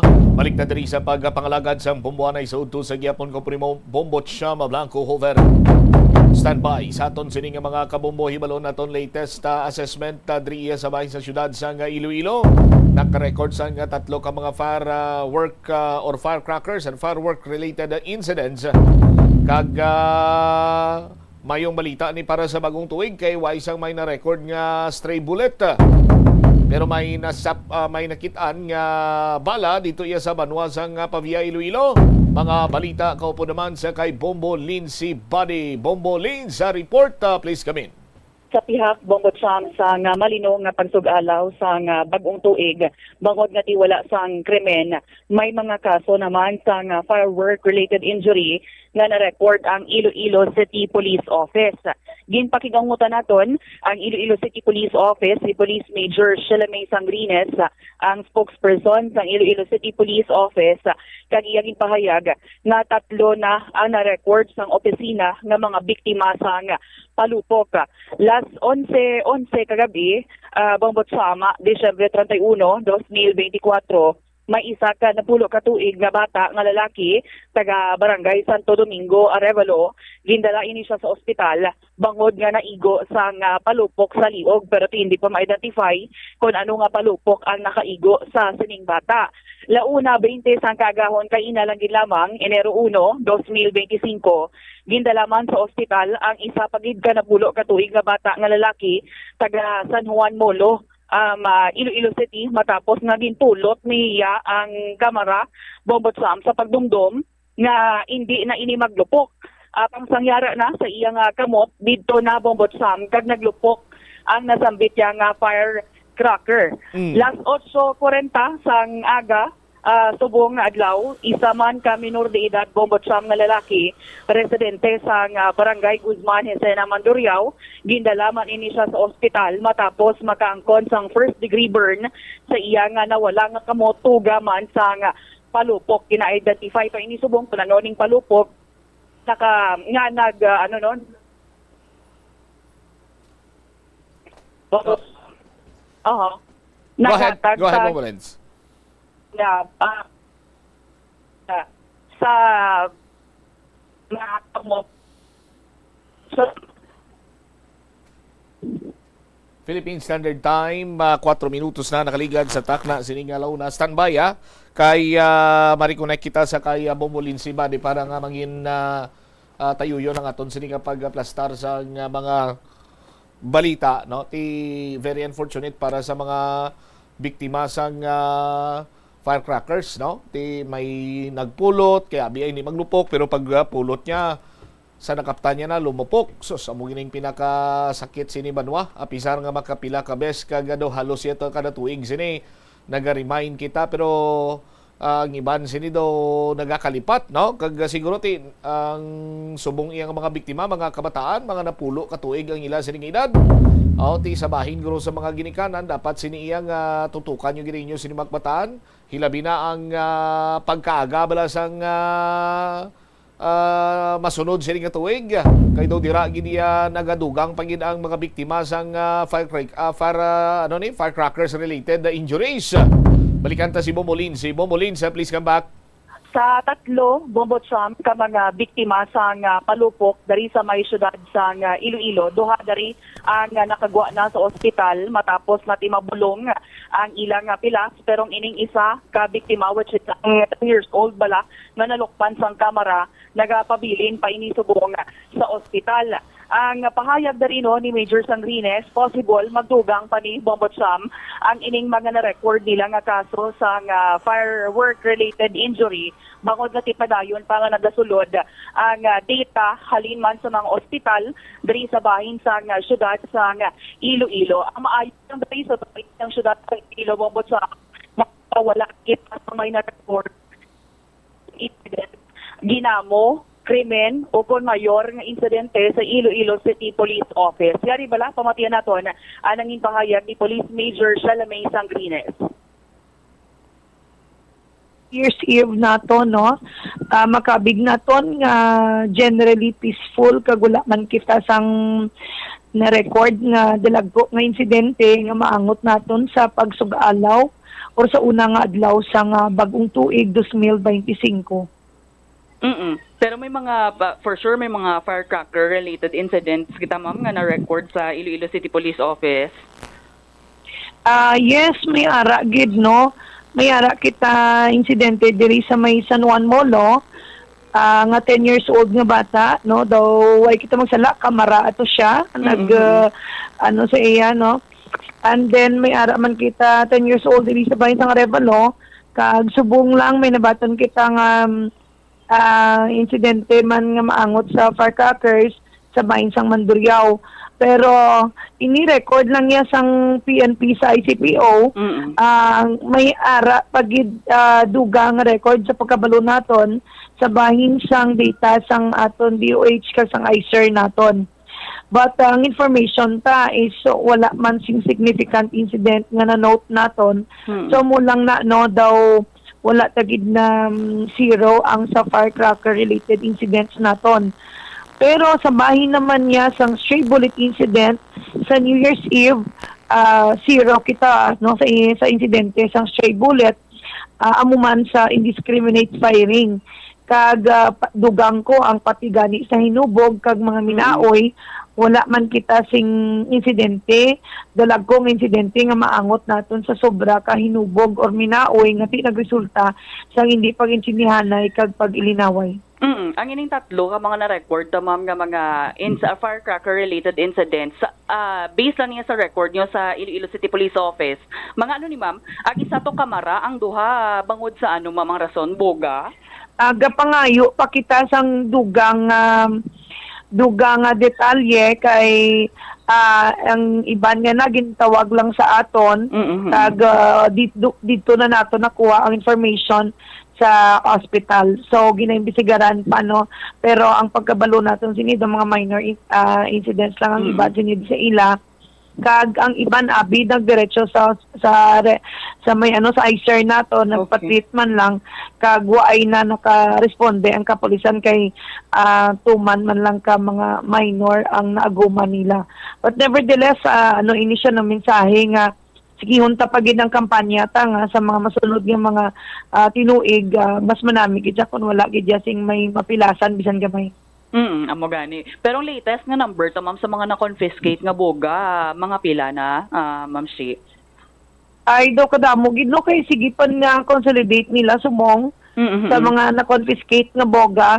So amo na isa pagid ka nakita naton nga nangin madinalagon man kita diri sa bahin sa kapulisan sang ICPO kay ang sa boga nga ni dako ang posibilidad nga magdamo pagitani kun tani siguro nga aton insidente kung wala tanigin pang konpiskar kagin pang sikop sa mga tuman gid kagagnay nga mga kabataan no kay ti muna ang kabalakaan tagid no kay kalabanan sang mga biktima sang firecracker related incidents ang 10 years old below.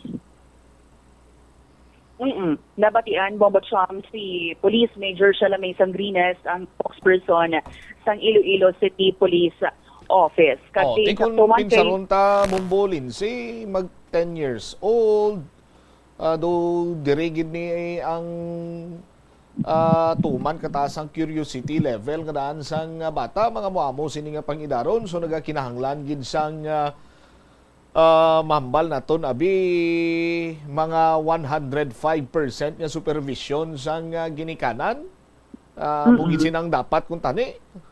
Oo. Amo gani insakto gid Bombacham dapat kung tani amo bina kay tilu at liwat man ganing aton nga mga otoridad ang Philippine National Police, ang BFP Bureau for Protection malangin ang aton nga mga health office diri sa may syudad mangin gani sa probinsya sa Iloilo liwat-liwat man nila nga ginahambal nga dapat ginabantayan gid ang ining mga kabataan Bombot Sam, especially no sa sini natabo nga sa isa ka bata sa 10 years old nga tiabiya hindi na maglupok Bombot Sam ang kamera sang ginbutangin na sa sa dalan o galing kay ti bangod man siguro na curious man siya rason nga ginpulot niya liwat kag ti didto yan naglupok sa iya nga kamot Bombot Sam. Pero ano malang minor injuries malang nagom niya. Bumbulin hindi man siling major gid o kung kinahanglan gid abi nga i-amputate. Hindi pa masili actually sa bahin sa aton tong nga hospital kay kahapon kagina sang kagahon na witness man ini ni Bombo Jomar Bombo Sam sa may Western Visayas Medical Center sang gindalani ang ining 10 years old na bata nakadepende pa ina kay admitted pa ina siya subong sa ospital Bombo Sam nakadepende na kung ano gid kalala ang naagom niya or nangko niya nga pilas Bombo Sam. All right. Pero despite Bombot Sam dari sa aton sa syudad sang Iloilo, although nga tiway kita yan naka-record sang stray bullet, sa bahin naman niya sa probinsya sang Iloilo, Bombot Sam na pakigangot kita sa bahin sang Pavia, Banwa sang Pavia, padayon niya subong ang investigasyon sa mga kapulisan sa Pavia Municipal Police Station sa bala sang armas nga nagtalang sa isa ka balay Barangay Pandak, Pavia, Iloilo sa sulod ini siya sang subdivision nga wala naging abigin na pangalanan sang kapulisan dari pero sunod diri kay Police Captain Ryan Orleans ang Deputy Chief of Police sang Pavia Municipal Police Station nga pasado kaina launa sang kagahon Bombot Sam so nagahimos nga magtulog ang isa ka pamilya upod na dari ang tagbalay ang nagreklamo gino si Sir Mike upod ang iya asawa pati iya isa ka bata nga matulog na kuntani na kitaan dari sang tagbalay nga mahilosbot ng ilang kisame Bombot Sam. Based dari sa investigation sang kapulisan kinangayo sila sa bulig man kag respondihan man sa Pavia Municipal Police Station naglusot ni ang bala sa atop sang ila balay kag sanggin sakyar gani sang tagbalay ang ilang kwarto nakitaan sa ni ang bala sang armas sa ila gidya mismo Bombot Sam nga hiligdaan. Mayo lang gani nga wala bala sang may naigo sa ila or may napilasan sang among nga tion Bombot Sam pero tiway man sila ka bati Bombot Sam sang lupok abi nga tihalin sa armas bangod nga ti bangod man siguro kay sige man bala pinalupok so way na na-identify to kung nahalin gid man bala sa armas ng pagpalupok or halin abi to sa firecracker Bombot Sam. So subong ang bahin sang kapulisan ang ginaubra diri nila subong gina-process na sang Pavia Municipal Police Station nga pagpadala sang bala sa Regional Forensic Unit. Kag sa subong ginatsak Manila ang lugar agod nga ti matumod kon sino nagpalupok sang armas kaina sang kagahon nga ti basi wala possible nagaman lang sa abi sa mga kasalingan or sa palibot lang gid lamang sang nasambit nga lugar Bombot Sam. Yari bala aton pamatian na pahayag ni Police Captain Ryan Orleans. Yes, mami, ara kita nga may ginturnover sa atong nga kwanong bala banda nga alam mo na media sang kagawon sang January 1 sa may isa ka subdivision sa Pavia sa Banda, Barangay Banda. Sige, go ahead. Based sa investigation, ma'am, based sa investigation ng aton nga informant nung pagkatago sa pangalan ni Mike, nagapang himos na sila magtulog siya ang asawa kag bata. Sang preparar sila sang tila sa lulugan nila no na notice siya may lusbot ang ilang ila kisame. Then nag-check siya sa mga palibot sa iya kwarto dito may nakita sa nga bala. Tapos sumotong yung tawag yaton nga kapulisan kag dito turnover sa atong investigator. Mayo lang sir, wala man sang may naigo sir. Wala man ma'am. Mula na mabali nakasulod gid sa isa ka puluyan. Okay. Anong next dayon sir nga himuon sa Pavia Municipal Police Station after nga nakita-ani ang bala sa isa ka balay sir?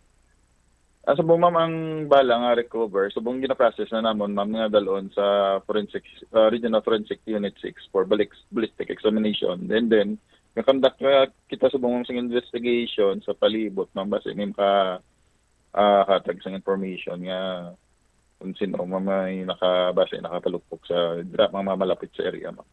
Dra pa na mabalaan sir no kung anong armas ang or din nga armas or anong armas ni ang ginhalinan sang bala sir.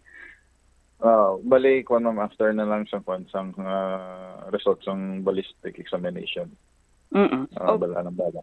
Oo, pero based sa sir, sa Tagbalay, may napatian sila nga lupok abi sa sang armas. Wala man kahit hindi taman na-distinguish doon sa sunod-sunod ng mga fireworks natin. Muna nga din para bagong pusil or ang mga nabatian. Okay, na-report naman ni sir sa bahin sa aton nga Iloilo Police Provincial Office or may ara bala sang directive or instruction ng aton nga director sang IPPO? Na-report na niya sa naman ng sigida sang bato namon ang ining report. Kag may mga directives naman nga daan before pa may once gani may mga incident nga may ma-recover yung stray bullet. Iparasis gila yon para for possible identification. Nabatian ni Police Captain Ryan Orlin, Chief of Police sa Pavia Police Station. Alright, di buinaskid kag why man siguro gintugot sang mahal nga makaako bumbulinse nga matabuan nga ara dito ang naga-tiner sa sinang kwarto kay hamako nimo sa hiligdaan gid na sapo ining ining bala kag kadako pangadaan sang iya sining nga ang tip yagid bala kung ako yung maglantaw sa akon sining pananawan do iya ni ka do compatible ini sa do compatible ini sa .45 caliber nga bullet bumbulinse. Yes, Bomba Sam. So, latawon tayo na kung results sa ballistic sa Regional Forensic Unit 6 in sa Philippine National Police. All right. Si Ermitanio Bade para sa the number 1 and most trusted Radio Philippines Basta Radio. Salamat gid na bombolin si Bade. Isa lang sinadiri nga aton iya nga concern. Kay sa pila na katuig banwa, no? Nga tagsa iya ka pagbulag sang tuig, may masapuan nga mga fired bullet or stray bullet ti sandig iya sa proseso sang Philippine National Police. Ini ang ipaydalom sa nagakigo sining ballistic examination. O galing ang problema ta sinadri daw humalin pa sadto wala gid sa may natumod. Kung sa kay sino pusil kag kung sino ang tag-iya sang pusil nga naglupok or ginpalupok kag nagtuga sining stray bullet. Kay ako man sa ngaton sini kapulisan but in fairness sa ila sige ang kampanya batok sa mga loose firearms pero madamo sa gyapon. Ining mga loose firearms kag kalabanan sini Banwa ining mga ginatawag bala nila iyang mga danaw or ining mga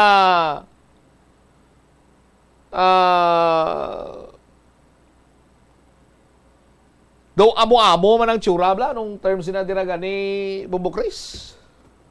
Nalipat ako. No? Mga pikoy, pike. No? Nga do gina ilog-ilog lang. Mga unlicensed, sa mula na ganing nga gintawag nga loose firearms. Ti wala ni sila yasang record. No? Sa FISAGS or sa FEU.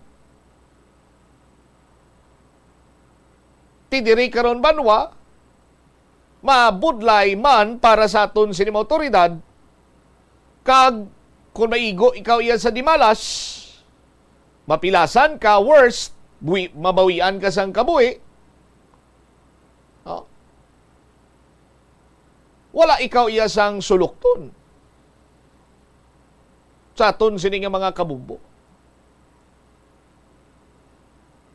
So isa man ini sa mga makabig naton pagpanghangkat sa aton sini motoridad, sa aton sini iya ka pulisan, imitation, no? Ti kadamo na subong amo na gani nga mayara sa nga mga nagaguluwa nga mga Smith & Westlake, no? Smith & Tongli, Pugalite, no? Ano pag sini nga mga sahi isang homemade nga mga pusil ang iban siniti gin ubraman sa machine shop or sa nagamanufacture sang pusil but hindi lisensyado. Kadamo sa mga klase mayara nga mga terminolohiya kita mabatian kung makasalapo ang mga gun expert, mga gun enthusiast sang piki nga pusil mambalas na yung Danaw ni. No? Sibukaw ni. Ting sibukaw yan kahoy nas pag-insindi ko. Pero ining Danaw, ining sibukaw, mga terminolohiya lamang inibanwa kay ti dito iya sa may Cebu, no? May mga nagapanghimo dito iya sang pusil nga ginailog-ilog man ang mga nagkalain-lain siniya nga kalibre kag sahi isang pusil karon or mga handgun, even shotgun. May ara man iya nga isa ka lugar daw kunya ko magsala ining Danao City. Sa aton sini nga mga kabumbo nga dira naghalin ang terminolohiya nga Danao. Kay dito ni halin mo ang pusil sa aton sini mga kuturan. Danao Cebu kag Sibukaw. Yan mo sina. Ti ang iban nga niya may mga information man kita sa tong mga tsimpo nga nagadagsa ang mga homemade nga pusil ti diri sa probinsya sa Iloilo. May kasubong man siniya nga nagapanghimo sang mga imitation or gina-replicate nila ang mga patented nga mga firearm. Ti unregistered, unlicensed, hindi naman ina matrace sa aton sini nga mga kauturan. That is why nga kung maigo ikaw iya sang stray bullet diri iya sa bahin sang pungsod Pilipinas, daw makabig naton iya nga hopeless na para nga maangkon mo ang hustisya. Ina kon unregistered, unlicensed, or loose firearm ang gamiton sa patigayon sang indiscriminate firing. Pero kon registered ina sa aton sini nga mga kabumbo kag kalabanan sa mga nagapanag-iya sang registered nga firearm, why man iya nagapasaga-saga nga magsagad ka pinalupok? Kay eventually, kung mapalupok sila abi, kag masapwan ang ila siniiyang bala, kag ipaidalom sa ballistic examination, matumod gina kay ang tagsa ka pusil sini, ang term sina nilang, iya sini nga, ano bala? Ang iya sini nga barrel, may unique na iyang identity. No, nga do kasubong man sang fingerprint sang tawo.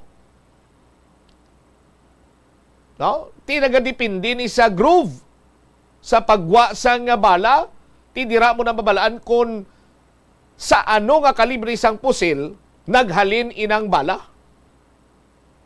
So kung license, registered ang imo firearm, hapos ikaw matumod. No, ti magapangatubang kag gilayon sa mga nagakaigo sini nga kaso. Pero previously sa aton sini mga kabombo, may pipila na ka mga nasapwan man nga mga fired bullet, no? Unfortunately, banwaway gid sa may natumod bisan isa kung sa kaysin o naghalin or sa diin nga pusil ini naghalin banwa. So siguro mas maayo hindi lamang sa mga indiscriminate firing o kung mga stray bullet makabulig ining nasambit karon iyang pagpasiguro no? Nga makapon na ang paglaptas sa nga mga loose firearms kaysa krimen, dako man sini nga bagay banwa ang mabulig sa pagtumod sa kung sino iya nagapanag-iya sang pusil, sino nagamit sang pusil, and eventually, no, mapatod kung sinong responsable or sa likod sang isa ka partikular nga pagpangluthang nga nakapatay sang isa ka tawo. 26 minutos sa nakaligad sa takna siningalaw na no tong rinambulanay sa ruwas to Bumbo Grace. No? Balikan ta na Blackron kay base makapagigangot kita sa aton sining sister station ang Bumbo Radio Rojas. Kay daw may mga imbulbado pati pulis nag-intra kuno sa tinapungulay to. Anyway, balik-balikan ta na karon kag isa ka security guard nagpalupok man sang iya sining firearm mo antes magabagong tuig. Kag pila pa ka mga balita na angot sa mga injuries nga natuga sa firecrackers, works, no? Nga natipon sang Bombo News team ang aton sining i-plastar sa pagpanumbalik sang bombuanay sa udto. Matapos ginamang pila ka importante nga mga pahibalo. Viva Senyor Santo Niño! On January 25, Saturday, Bombo Radio, Plazuela de Iloilo, and Star FM will give you the best and the most extravagant band competition for Dinagyang 2025. Pasigabong! A Bombo, Plazuela, and Star FM Showdown of the Bands 2025. Don't miss a chance to witness this one great musical competition and showdown. Participated by 12 carefully selected bands from Visayas. The first prize, 50,000 pesos. The second prize is 30,000 pesos. And the third prize, 20,000 pesos. An additional amount of 10,000 pesos will be given to the band with the best on-stage performance. All non-winning participants will be receiving 5,000 pesos each. So remember the date, January 25, Saturday. The time, 6 p.m. The place, Plaza Mayor of Plazuela de Iloilo. The event, Pasigabong. A Bombo, Plazuela, and Star FM Showdown of the Bands 2025. Viva Senyor Santo Niño!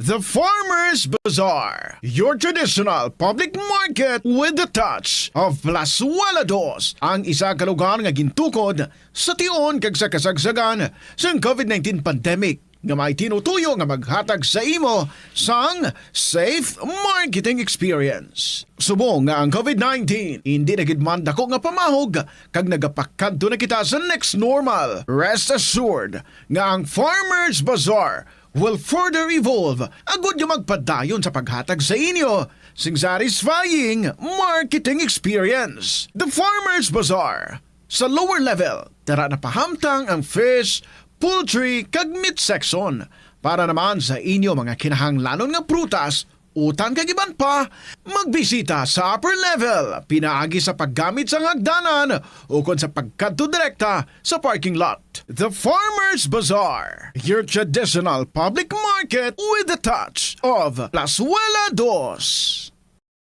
Plazuela de Iloilo. Billboard of activities for December 29, 2024 to January 4, 2025.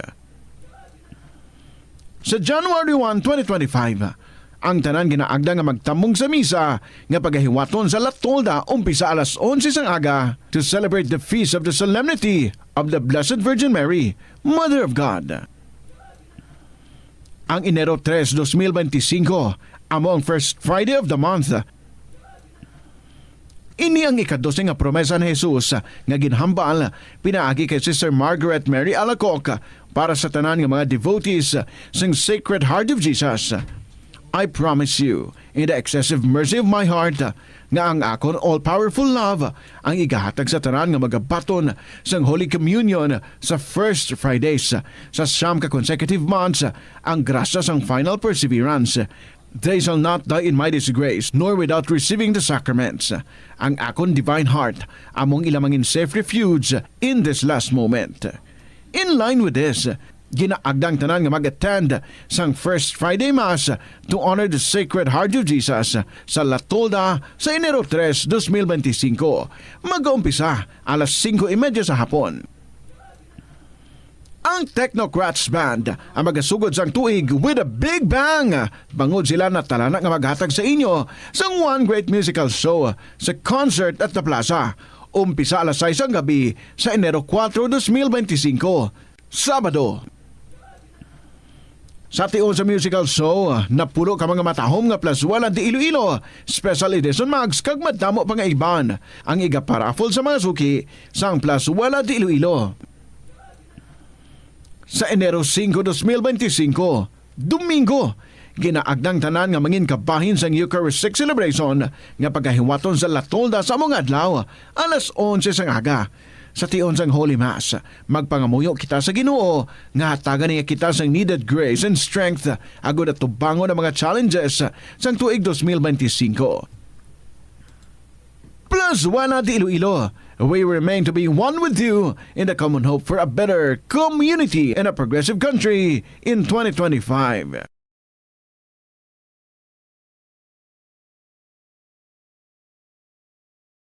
Boy na lang nato ng panit. Suno kay Dr. Cynthia Sass, isa ka nutritionist. Ang panit sang patata sa makabulig sa increased potassium intake. Ang potato skins naga-provide man sang source sang iron nga isa ka essential mineral nga ang primary function nagalakip sang pagsuporta sang red blood cell function. Ini nga cells naga-contain sang dako nga amount sang hemoglobin. Ang protein nga naga-bind sa oxygen halin sa ginahaklo ang hangin kag ginadala ang oxygen sa bilog nga lawas. Nakahibalo ka bala nga ang color ang makaapekto sang imo nga modo? Santo sa pagtuon sang American Home Shield, mayara sang correlation ang color kag mood. Kaangay sang pula nga nagapataas ang blood pressure kag heart rate. Apang mas maayo ang duag na pula kunyara ini sa kusina bangod mas nagapagana ini sa pagkaon. Ang shades nga blue kag green ang ginaabiso sa mga psychologist nga nagakadapat yara sa sulod sang imo kwarto bangod ini nagapakalma sa paminsaron sang tawo. Kadungan sang pagtigulang, nagataas man ang risgo sang vitamin deficiencies nga nagatugas sang physical kag emotional changes. Santo sa isa ka scientific study, ang B vitamins ang importante agod nga mag-function ang body cells nga nagabulig sa metabolism, paghimo sang bago nga blood cells kag nagabulig sa pag-maintain sang healthy skin cells, brain cells kag body tissues. Magluwa sa supplements, lakip sa mga pagkaon nga bastante sa vitamins sa moang karne, whole grains,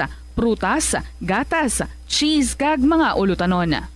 Si Captain Jose Cabalfin Calugas ang pinakauna nga Filipino nga nahatagan sang pinakamataas nga pagkilala sang United States Army nga amo ang Congressional Medal of Honor. Natawo si Calugas adtong 1907 sa Leon, Iloilo kag nangin katapo sang Philippine Scouts adtong 1930. Sang naglupok ang World War II, nagserbe si Calugas bilang Master Sergeant sa 88th Field Artillery. Sa inaway sa Bataan Peninsula batok sa mga Hapon sang January 1942, nagpakita si Calugas ang tumalagsahon nga kaisog kag pagkabaganihan sa patagawayan nga nakakuha naman sang pagdayaw sang US Army rason nga ginpasidunggan siya sang Medal of Honor. Gabulig sa paglikaw sa nanuhay tuay nga balatian ang simple nga pagkaon sang citrus fruits kaangay sang pomelo nga puno sang powerful immune boosting antioxidant. Ang pomelo ang puno man sang lycopene, isa ka anti-inflammatory, anti-aging antioxidant nga nagapanami sang supat. Ang duga naman sang panit kag dahon sang pomelo ang natukiban nga makapatay sang cancer cells kag nagapalikaw sa paglapta sini sandig sa test tube studies.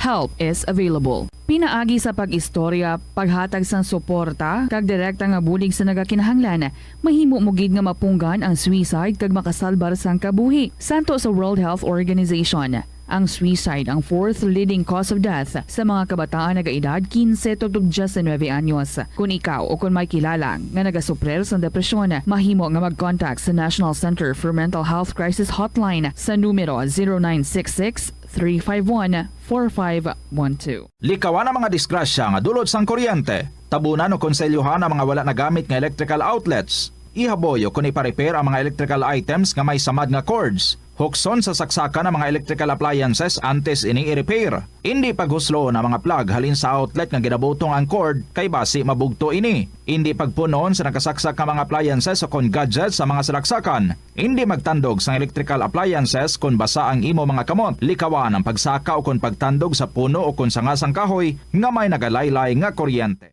Siling nila ang pagpanigarilyo nagapaitom sang bibig. Pero hambal mo naman, wala man ako nagapanigarilyo pero nga ay itom gihapon ang lips ko haw. Yari ang sabat sa eksperto. Suno kay Dr. Jean Marquez, isa ka dermatologist, ang dark lips mahimo nga tugas ang maisog nga habon nga ginagamit sa guya. Nagpanugyan ang doktor nga magamit sang mild soap kag lip balm nga may moisturizer kag sunscreen. Agod protektahan ang bibig kag malikawan ang discoloration. Yari ang mga importante kag praktikal nga mga pamaagi agud makakinot sang tubig. Sa kusina, magamit sang yahong o kon labador sa paghugas sang mga ulutanon o kon prutas. Magdesignar sang baso o kon water bottle agud gamiton sa bilog nga adlaw agud indi magsigi panghugas sini kada matapos ang pag-inom. Kung aksidente nga may nahulog nga ice o kon yelo, hindi ini pag-ihaboy. Sa baylo, ibutang ini sa mga masitera sang tanom. Kung may bilin man nga yelo o kung tubig sa baso nga ginimnan, tipunon ana ini sa balde, agud ibunyag sa mga tanom antes hugasan.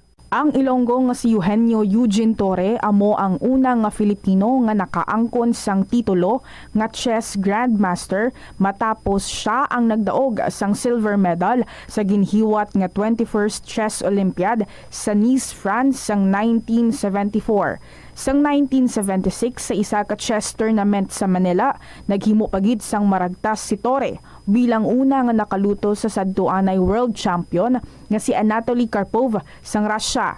Si Torre ang nangin malapit man nga abyan sang American chess grandmaster nga si Bobby Fischer. Natawo si Torre sa Iloilo City sadtong November 4, 1951. Halos hindi na maisip ang mga medalya nga nahakot ni Torre para sa Pilipinas halin sa magkatuhay nga mga chess tournaments nga iya nadagaan sa magkatuhay nga bahin sang kalibutan. Sang 2021 nalakip si Torre sa World Chess Hall of Fame. Paano ba lamang kalikaw sa aksidente sa dalan? Yari mga tips nga dapat tandaan sa tion nga nagamaneho. Una, likawan ang masaming nga pagsaylo sang linya. Ang swerving o kung pagsaylo sang lane sa isa ka delikado nga maneuver nga masabi ginatunaan sang bunggo anay. Kung himuon ini, siguraduhon nga may bastante ang oras kag espasyo. Ikaduha, i-check ang blind spots. I-check ang mirrors kung clear ang alagyan. Magbalikid o kung maglantaw sa nagaagi sa ibang nga anggulo, agud makasigurado nga maathag ang alagyan. Ang responsable nga driver ang masaming nga handa sa anuman nga aksidente. Kabahin na sang pagkaresponsable ang pagkuha sa nga insurance agud masigurado nga may peace of mind sa dalan. Ini nga pahanumdom ang ginadulong sa imo sang the #1 and most trusted radio network in the country, Bombo Radio Philippines. Basta Radio! Bombo! Tanan kita mayara sang mabulig agud pakibatuan ang climate change. Magamit sang bag nga pwede magamit sang liwat-liwat agud mabuhinan ang plastic bag nga ginahaboy. Bangon dinhi nagatugas ang greenhouse gases. Ikaduha, hindi masumi magamit sang computer. Kung 4 ka oras lamang sa isa ka adlaw ang imo nga paggamit sang computer, makabuhing ka na sang carbon dioxide emission nga 83%. Ikatatlo, kung malapit man ang imo nga kaladuan, mas maayo nga maglakat o kung magsakay na lang sa bike. Magluwas sa makakinot ka na, mabuhinan pang polusyon nga nagatugas ang climate change. May kilala ka bala nga mga bata nga mahilig sa video games? Nagausik bala ini sang inoras sa paghampang sang iya ginakaadikan nga games. Isa ka pagtuon sang American Academy of Pediatrics ang nagapahayag ngang sobra-sobra o kun inoras nga pagtiner sa paghampang sang video games ang makadulot sang depresyon, anxiety kag manubo nga grade sa eskwelahan. Suno sa mga eksperto, halos 9% sa kada 3,000 ka mga elementary students sa kada pungsod ang makabig pathological o kun addict sa paghampang. Makabig nga pathological o kung addicted ang isa ka estudyante kung nagaapekto na ang paghampang sa iya nga pag-eskwela. Dugang pa sa among nga pagtuon, ang ka-addict sang isa ka bata makapabudlay sa iya sa pagkontrol sang iya impulse. Kaangot diri, ginpanugyan nga dapat hindi magsobra sa isa ka oras kada adlaw ang gastuhon sang isa ka elementary student sa paghampang kag hindi naman magsobra sa 2 ka oras ang isa ka high school student. Ang pinakadumaan na nga international business organization sa Pilipinas, amo ang Iloilo International Chamber of Commerce nga gintukod sang Ilonggo nga si Don Esteban de la Rama sadtong 1924. Si de la Rama nagserbi nga general sang panahon sang Philippine Revolution kag nangin senador sang pungsod halin sang 1941 tubtob 1947. Sa Bomboradio Iloilo, Philippine Standard Time, 40 minutos sa kaligan sa takdang alauna. Balik diri sa pagpangalagad sa Bomboanay sa Udto. Padayon karon ang pagpangusisa sa mga otoridad sa sining naglalunta dito sa may banwasang Hamindan sa probinsya iya sang Capiz kay as per initial information nagresponde ko ng mga kapulisan sa nagluntad sining vehicular accident. Pero ang natabo sini daw kasubong iya nga ang mga tao dito pumuluyo kag ang mga pulis na mismo ang na-involve ukon na ulamid nag-intra sa sining rinambulana yo. Kita mo na pulis nagapanumbag, nagakasasang iya sining armas lutang o nagapanindak, nagapangguyod. Di ginahusisa pa sini karon sa mga otoridad kung ano ginambalang plastada kag kung ano sining natabo. Kung mag-amo sining plastada naman naulamid ang pulis, nabungguan ang pulis o kung may posibilidad sini nga base kung nagapugong ang pulis na labot sang sumbag o kung anong sistema. Anyway, nalagat-lagat nato ng simpo kay ongoing kunong investigation sini sa nasambitan sining pagkaulamid sa mga miyembro sang Hamindan Police Station sa Kinagamo or sa Rambol. Ti abi gani anay naton maintain maximum tolerance. Ti nga aton sining kapulisan karon yan nag-aupo na sa pagpanapungol kagodo maniro pa ka sibilyano. Anyway, balik-balikan aton kagusisaon tayo na karon sa aton man siniyang pagpangalagad diri sa Bomboradio Iloilo. Standby sa kay Bombo Jomar Villa. Mga na-record nga mga nagkalapilasan sa pagbulag sa bagong tuig kag siniyang aga kag nagsulod sa paminsaron sa gwardiya, no? Security guard, isa ka security guard nga nagpalupok siya sa iya sining firearm. Mga balita nagikan sa patrol with Bombo Jomar Consumo Villa. Bombo JVC or JCV. Please go ahead. Pabutsam, lonsay nakaangkon sang mga minor injuries, no? Ining mga biktima karon sang firecracker related incident sa pagsugalaw sang bagong tuig 2025. Based diri sa latest no nga pakigangot naton sa kay Police Captain Jobert Amado, hepe sa Police Station number 5 sa distrito Carlos Mandurriao, makabig nila karon nga mga nakangkon sang minor injury ining mga nasambit nga biktima kay based diri sa record nga nakuha man naton, especially diri sa may Western Visayas Medical Center nga tibuon ning kalabanan sini nga ginadalan sang mga biktima karon sang mga firecracker related injuries kung saan intik ang iban sini mga nagapangidaron 10 years old, no? Based diri sa aton sila nakuha nga record antes pa man nag alas 12 sa tong gabi may mga ginpangdala nga daan sa may nasambit yang hospital bangod nga nabiktima sang palupok. Lakip gani sini ang isa ni ka 10 years old, no, nga taga distrito sa Caribalo, diri sa may Santo Domingo nga di samtang nagalakat sigad sandalan, nalukpan, no? Ini siya kag dego sa iya siding nga liog. Bubutsam nga gilayog gidala sa ospital kag di siya conscious. Ini nga nasambit karon niya 10 years old nga lalaki nasundan ini mga past 11 PM kagabi. Biktima naman isang buga, no, diri sa may distrito sang Haro. Ang ining 10 years old man nga bata sining lalaki inigo iya sining mata. Conscious man sang gidala sa may ospital kag gintagaan man giliyon sa nagakigo sining pagbulong. Kag kadungan, no, sa pag-celebrate sa New Year ti isa man diri ka lalaki ho gamayan na mautas man niya sining tudlo. Abangon niya nalukpan man sang ginapahayag to kamaratong lumupok kay bisto sa pamilya sining nga gindalaton nila sa ospital. Ginabugkusan na to nila tilang good mag rawit tong dugo siya nga nasambit karon niya nga biktima nga pulposensya sa kapanyaga Bobocham based sa pamilya nga nagpalupok ni siya pag celebrate gid sa New Year takna alas 12 nagpalupok ni siya sang ginapayag kamera pero pag uyat sa kamera ginsindihan niya to hana ya kun tani nga ihaboy pero pumilit no tiway pa to balaan sa pamilya to kung paano nga way pumilit kay pag haboy sini sa kamot siya bumilin daw mag-separate mo to sumigapong kay do mga 3 seconds lang pag sindi mo ni sang kamera dasig ni sa lumupok mo dito sumigapong kag nego gid ang sining kamalingking sining kamot no sa sining wala or tuo sining kamot Bobocham nga gindala dayon sa ospital pero conscious man siya sang gindapatan sa nagkigo sining pagbulong so kamera ni maskog ni Bumbujuar go ahead. Ang kamaras lingko maskog ni. Ado mas presado gani subong mo mga kamarane. Bobocham tapos iban sini do mga lipot pa mga pabilo. Kon may nalimo sini nga pagpanghulag abe kay ning biktima kuno do ka asyat sa Bacolobog sini gilimnon. Di ba si plakon gana pala sa maghaboy sumigabong na bla.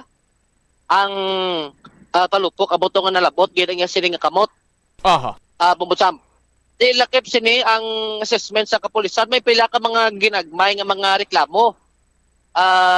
Kung sa diinti ang iban sini reklamo sa mga magahon sini nga sound system kay do mga alas 2 sa kuno sa kagahon tamak tunog kuno gyapon sound iban sini gapulpuway na sulod sang balay. Isuno kay Captain Umado agin katuan nila kagin hambalan ang tag-iya nga medyo pa hinay-hanayon lang ang sound system. Although nga ti kon sa iban sini maintindihan man kiti lagsam tani si sakto kay celebrate sa New Year tiban ga happy-happy. Bobocham galing ti may mga gina-considered man amo tong ayo sang kapulisan nga sa mahinay nga pamagi nga kung pwede mapa-lessen ang volume sa mga sound system sa pag-celebrate karon sa New Year sa may distrito sang Mandurriao. Ang kabahin sa pahayag no lipot lang ni Police Captain Jobert Amado. Wala kita no? Kasi wala kita recorded na incident dari sa Station 5. When it comes no sa mga responde nato no sa mga petty complaints regarding sa magawod nga sound system nga tagahon na sige patukar. Tapos mayara kita nga responde sa away mag-asawa. So far amo sina no wala na no assessment naton is ang celebration naton diri sa New Year sa district sa Mandurriao, especially diri sa police station 5 nga AOR, generally peaceful kita Domar. Okay, na-mention sir nga may mga reklamo sa sound. Bali may reklamo nga magahod ang sound sa Pihak Balay do mo na sir? Kita no may mga ibang nga mga communities no barangays nato nag-set up sang sang mini sound system no. Okay. Wherein dala siya no pagi sa sound system dala siya nag-enjoy sang ilang celebration sa New Year. So pasto na kay nasang kagahon so may mga andar pa nga mga sound system mo tong mga nabaton naton nga mga reklamo no regarding sila sa mga magahon nga sound system. Di anong ginobra na to sir? So ang ato ng mobile nato sige nga tiyog no sa aton AOR. Kag sige ko galing ko i-sustain naton gidya ang patrol naton sa AOR no. Anyways din ko New Year man lang isa man lang sa no. So amo na higin kantuan naton gin istorya ang operator sang system to lower down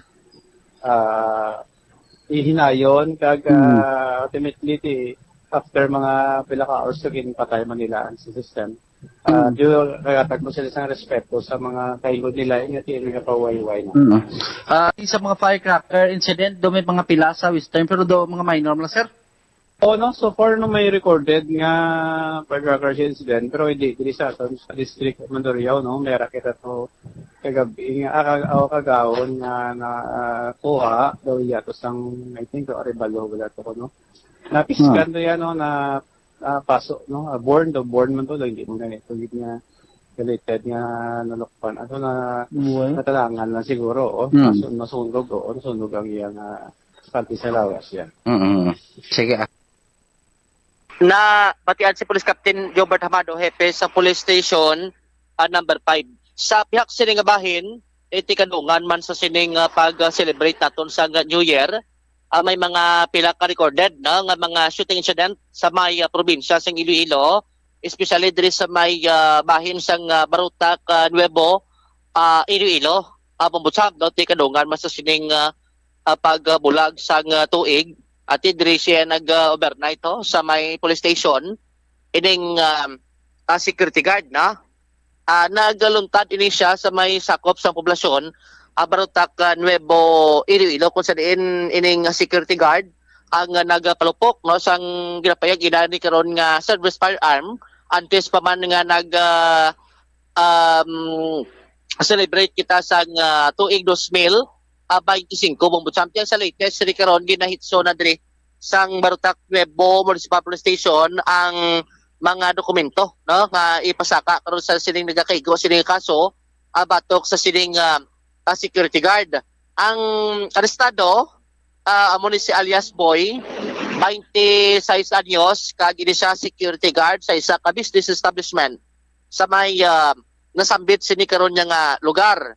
Ang report sini ganabaton sunod diri sa kay Police Lieutenant Johnny Bundak ang deputy station commander sa Barutak Nuevo Municipal Police Station. Ginpayag sini nga nakabaton ini sila sang tawag alin sa concerned citizen na mga pamamalayang nga malapit sa establishment sa din nagaduty ining security guard nga mga 11:55 kuno sang gabi 5 ka minutos antes ang New Year nagay ka pinalupok kuno ning security guard pabutsam gamit ang sining nga ginapayag 9mm nga caliber pistol nga service firearm dito nga kulbaan no ang mga pumuluyo kay dong gigamit sa panikuno nga iya nga gintiro ang signage no do ginimo iya bla firing range signage sang iya sining nga ginadutihan nga establishment tiabo to nga sa nakalabot sa kapulisan gilayon nga gin-verify kag ginkantuan kag dito nakita ini security guard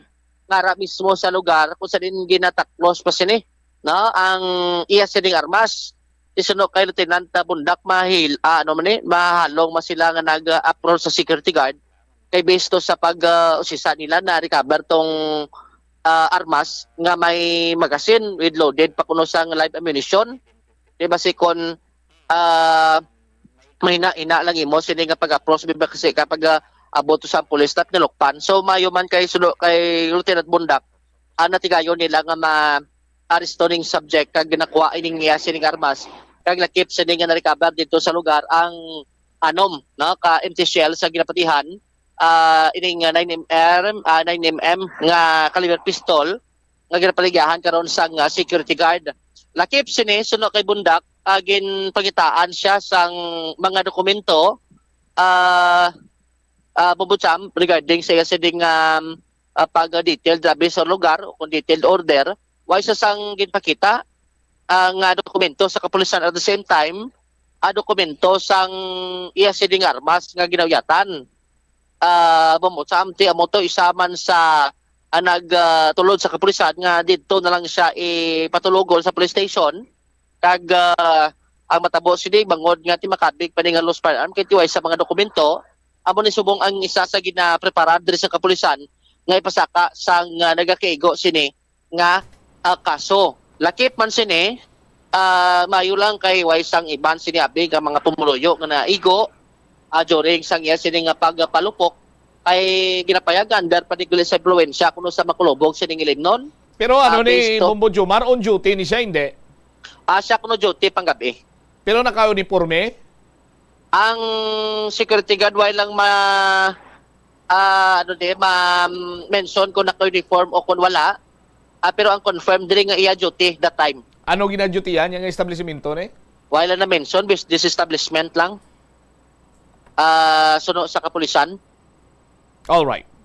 So, are, napabati tang pahayag ni Police Lieutenant Johnny Bundak sa mga interview diri sa Bombo Radio. Sa about New Year na bala, mga 11:55 PM. May concerned citizen nga nagikadto diri sa amang kag nag-report kay actually nakita yagid nga nagapalokok so po silang ining duty nga gwardiya. So naga-responde dito ang aton nga kapulisan. Kaga na dito siya na kuha man sa area nga sa diin siya naga-duty sa aton nga kapulisan mismo. Pag-abot to sa area nung nakita ta sa iya, na-recover? Na-recover sa iyang position ang accordingly issued firearms niya. Pero ginpangitaan siya sa mga pertinent papers para sa iyang armas nga ginauyatan na wala siya maginpakita sa aton. Okay. Subot silingon, wala sa mga dokumento? Yes sir, wala sa at the time sir wala sa sang papilis nga ginpresenta during verification sang legality sa pag possession sang firearm. So bali solihin na na confirm nga may mga dokumento giman siya? So far sir until now wala pa siya may ginpresenta dire sa aton subong. Kay ginpangitaan namon siya sang iyang duty detail order but failed also to present. Okay. So but puro gin-recognize mo sa sang sang balagyaan da nga ilan na security guard? Siya ang siya ang naka-detail man nga gwardiya during night time. Kaga in fact naka-istorya man kami sang iyang supervisor siguro sa agency sa kagabi. Kaga recognize man nga iya na di gwardiya ang naka-duty. So confirm nga gwardiya siya da pero ang hindi dito sigurado kung dokumentado di ang ganyan kasi nga pag duty at the same time sa armas ni sir may mga papeles. Sir nga wala gid siya sa maginpakita sa atong papeles parte sa armas niya ginauyatan. So bali ang may mga official man to kagabi sir kita? May recoveries kita nga 6 pieces of fired cartridges. Ano pagid sir? Ang na-recover naton sa iyang possession, ang iyang pusil nga ginauyatan kaga with insert magazine. Ang matabo siya ni sir? Subong gina-prepare na sa aton nga investigator ang kaso para sa iya kagari sa detention bong diri sa aton sa Barutak Nuevo. Si Police Lieutenant Jamie o kon Johnny Bundak ang deputy COP sang Barutak Nuevo Municipal Police Station. Actually considered pa sang police kagabi na basi ko na mail na blasiya sining balay. Pabutsap ining mga dokumento alin pag-aresto yat tuti mga taknalas 12 abe. Pabutsap ti balayanis dingli malamo. Galing sa subong latest nila sunsiki na sang magulang based sa pag-usisa sa police. Away pa sa magiging hatag sining nga dokumento subot siningon laban-laban way sang proper documents no ang iya sining armas na ginuyatan kay tikon butanta kun nalipatan niya labis balayas dingli. Pero araw pa dodosin na oras way pa sigapon sa maging present sa kapulisan. Hindi na ta maglabot sa punto tani Bombo Jomar na magpinamita ay pagkita sa papilis siya mga gadgad yan pinalupok siya yabla niya on duty sa amo gani ang ginpraktisan niya pa to ang still na blang nga assigned sa ila sitting establishment. Di maila ko kuno bumanda to kay may mga pamalay matuknos palibot. Maniguan sa sining diferensya ni sa panguna-una sistema ni sa yan Ate ambot lang ko siyempre konsekyo ka di ba do may maraman na sila sa mga medical kag psycho exam amo gani nakainom na on duty pa nagpinalupok pa ginimo iya pang signage ang target practice ti ribalaso gid di ba yun lang kay nasigman ang mga pumuluyo kati naka-notice kay dolain kuno yang tunog sang pusil kumpara sa palupok mo doga Kagbasi bala iya niya pusil bala jomsaw in balambali lang yang issue firearm ni sa ila? Kaya mo na, hindi pa karon ba determine kay usually kung security guard kag kung legal ni may mga issued firearms may mga dokumento ni sila mo. Nga ginahatag ba na abi? Actually, ang kapulisan hands-on nga nag-communicate directly sa agency ho. Bumutsa, ay basi kung lang-alangon, basi kung pati agency karon reklamo man sabla. Bangod ba sa sining pang-obrasin nga ini siya nga gabantay kung tani pero ang katabo ya daw siya to yan nabantayas pumuluyo. All right. Bumutsa. All right. Ini si Bombo Jomar Consumo Villa para sa number 1 most trusted radio network in the country, Bombo Radio Philippines. Basta radio. Bombo. Salamat gid Bombo Jomar Villa sa imo siniiyang follow-up report. Ano man yan nagsulod sa ulo ni security guard ni man, no? Nga nagpalupok sa iya yung on duty sa tapos may gintiro pa siya, ginimo iya target practice ang signage to. Ti kunti ang iya sining bagong tuig, bagong tirahan man no? Welcome sa bahay ni Kuya. Nga ang bayo orange. Priso gini siya subong, sus Maria kagusit po. Ang iban ng mga balita kag impormasyon ninyo bantayan sa iban Sinimanuse Public Affairs Program sa Bombo Radio Iloilo. Standby na sa kahapon lamang program, kaupo naman sa kay Tita Regine. Isipang Butsyama Blanco Vergabilin sa imo sa manayay nga hapon, may God bless us all. Para sa the number 1 and most trusted radio network in the country, ang Bombo Radio Philippines. Basta Radio! Bombo!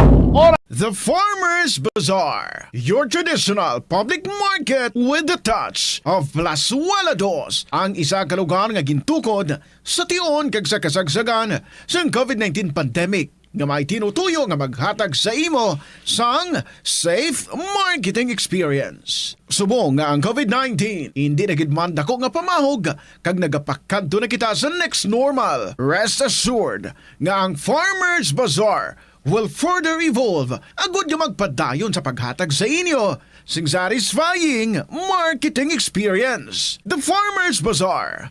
Sa lower level, tara na pahamtang ang fish, poultry, kag meat section para naman sa inyo mga kinahanglanon nga prutas, utang kag iban pa, magbisita sa upper level, pinaagi sa paggamit sa hagdanan o kung sa pagkadto direkta sa parking lot. The Farmers Bazaar, your traditional public market with the touch of Plasuelados. Plasuela de Iloilo. Billboard of activities for December 29, 2024 to January 4, 2025. Sa January 1, 2025, ang tanan ginaagda nga magtambong sa misa nga pagahiwaton sa Latolda umpisa alas 11 sang aga to celebrate the feast of the solemnity of the Blessed Virgin Mary, Mother of God. Ang Enero 3, 2025, among first Friday of the month, ini ang ikadose nga promesa ni Jesus nga ginhambal pinaagi kay Sister Margaret Mary Alacoc para sa tanan nga mga devotees sang Sacred Heart of Jesus. I promise you, in the excessive mercy of my heart, nga ang akon all-powerful love ang igahatag sa tanan nga magabaton sang Holy Communion sa first Fridays sa siyam ka consecutive months ang grasya sang final perseverance. They shall not die in my disgrace, nor without receiving the sacraments. Ang akon divine heart among ilamangin safe refuge in this last moment. In line with this, ginaagdang tanan nga mag-attend sang First Friday Mass to honor the Sacred Heart of Jesus sa Latolda sa Enero 3, 2025. Mag-uumpisa alas 5:30 sa hapon. Ang Technocrats Band ang magasugod sang tuig with a big bang. Bangod sila na talana nga maghatag sa inyo sang one great musical show sa concert at the plaza. Umpisa alas 6 ang gabi sa Enero 4, 2025, Sabado.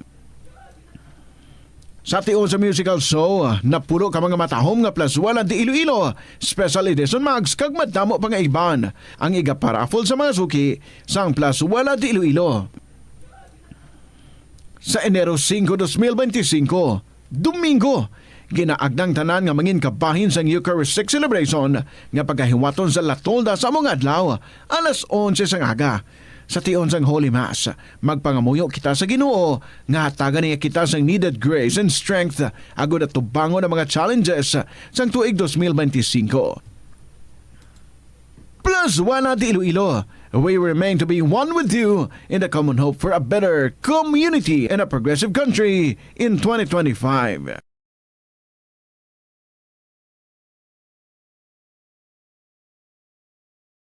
Masami bala nga nagabiring ang imutiil? Suno kay Dr. John Hubert Pua, isa ka orthopedic surgeon, masami nga mabatyagan ang cramps sa idalom nga parte sang lawas. Apang mas delikado kung masami mo ini mabatyagan sa ibabaw nga parte sang imulawas, kaangay sang kamot, bangod posible ini nga palatandaan sang mas malala nga balatian, kaangay sang sakit sa tagipusoon, diabetes, kag hypothyroidism. Nagpanugyan ang doktor nga ang pinaka-epektibo nga solusyon sa cramps amo ang stretching exercise tubtub madula ang pagbiring. Sa sulod sang panimalay, gina-practice mo man bala ang good manners and right conduct? Tanan nga miyembro sang pamilya ang nagakadapat nga respetuhon kag i-value, apang hindi lang mangin considerate sa family members kundi mangin sa mga bisita man sa balay. Ihatag ang atensyon mo sa mga miyembro sang pamilya nga nagahambal kag magsabat nga may respeto. Magamit sang pleased, thank you, excuse me, kag sorry. Nagahatag ini sang respectful kag kind atmosphere sa sulod sang balay. I-acknowledge ang efforts sang family members sa paghimos man ina sang pagkaon, pagpanglaba, ukon paghugas sang kinanan, ukon paghatag man sang emotional support. Mas maayo kag mamag-an pagid ang ulobrahon sa balay kung nagabuligay ang tanan. Kinahanglan nga may kontribusyon ang kada miyembro sang pamilya. Halungan ang imo mga gamit, ipabilin nga matinlo ang kwarto, ang banyo kag mangin organisado sa imo personal nga pagkabutang. Respetuhon ang privacy kag boundaries sang isa kag isa. Magpanuktok sa portahan antes magsulod sa kwarto sang iban. Hangpon nga kada miyembro sang pamilya ang nagakinahanglan naman sang oras sa ila kaugalingon para makarelax sa trabaho o kun personal moments. Kung mayara ikaw sang abyan o kun bisita nga makadto sa inyo balay, siguraduhon nga nakahibalo sila sang mga rules kaangay sa kung diin ibutang ang sapatos, diin mapungko o kun anuman nga mga polisiya nga ginasunod sang inyo pamilya. Maghatag sang oras nga ma-express ang imo love kag appreciation sa miyembro sang pamilya. Simple gestures kaangay sang pagsilinga, I love you, pagkupo kag pagkumusta ang makapamag-an sang balatsyago na sang imo nanay, tatay, ukon utod.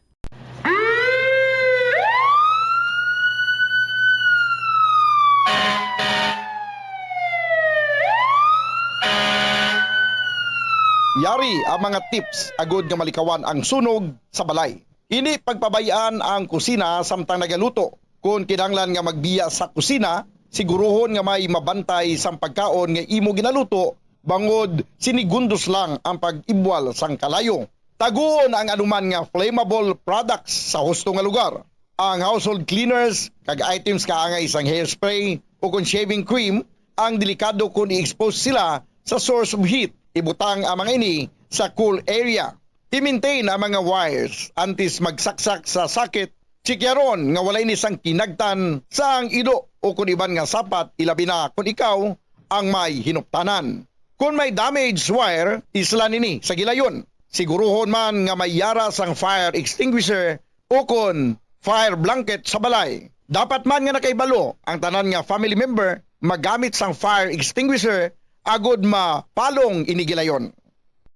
Ang tagipusoon ay isa sa mga pinakaimportante nga organ sa lawas ng tao. Gani, nagakadapat lang nga ini ang halungan. Paano ba na mapabilin nga healthy ang aton heart? Agud malikawan ang risgo sang heart disease, dapat nga magkaon sang healthy nga mga pagkaon. Kinahanglan man nga maging aktibo, kaangay sang pag-obra sa mga physical activities kag pag-exercise. Ginarekomendar man ang pagpabilin sang healthy nga kabugaton. Agud malikawan ang mga balatian sa tigipuson, dapat likawan ukon untaton ang pagpanigarilyo ukon magpalayo sa second-hand smoke. Kung mag-inom sang alcohol, drink moderately. Dapat man nga kontrolon ang cholesterol kag blood pressure kag hindi magpa-stress. Tumalagsaon nga madula ang kanon sa lamisa sa mga Asian countries. Partikular na ang Pilipinas, halin sa pamahaw, panyaga, kag panyapon. Bangod ang iba nagakaon sang tinapay. Ang pagpili sa tunga sang kanon kag tinapay ang nakadepende sa imo nga nutritional goals. Ang kanon ang makahatag sang mas madamo nga bitamina kag minerals, apang ang tinapay naman ang may manubo nga calories kag carbohydrates. Ang mga tawo nga nagakaon sang mas manubo nga whole grains ang mas may manubo nga bugat kag manubo nga blood sugar kag cholesterol levels. Sang sa mga tawo nga nagakonsume sang jutay nga whole grains. Kung luyag mo naman nga limitahan ang calories o kon carbohydrates, ang tinapay ang pinakamaayo nga choice sang sa kanon. Ang tunga sa baso sang brown rice ang nagaunod sang 108 calories, 3 grams sang protein, 1 gram fat, kag 22 grams sang carbohydrates. Samtang ang isa ka slice sang whole wheat bread ang nagaunod sang 69 calories, 4 grams sang protein, 1 gram fat, kag 12 grams sang carbohydrates. Paano mo balagi na tinluan ka ginatago ang imo toothbrush? Ginarekomendar sa American Dental Association nga pagkatapos magbrush sa ngipon, bunlawan ini sang maayo agud nga makakasang tanan nga residue. I-shake agud nga mataktak ang sobra nga tubig kag taguon nga nagatindog. Hindi flat o kung nagahigda kag wala nagatupad sa iban nga toothbrush. Mas ginarekomendar man sini nga taguon ang toothbrush sa open nga lugar, agud nga mahanginan kag mainitan agud nga magmalasang natural antes nimo gamiton pagkasunod nga adlaw. Ang moist environment abi kaangay sang closed container ang sahugid nga tubuan sa mga microorganisms. Labaw sa tanan, hindi pagibuta ang toothbrush sa sulod sang toilet.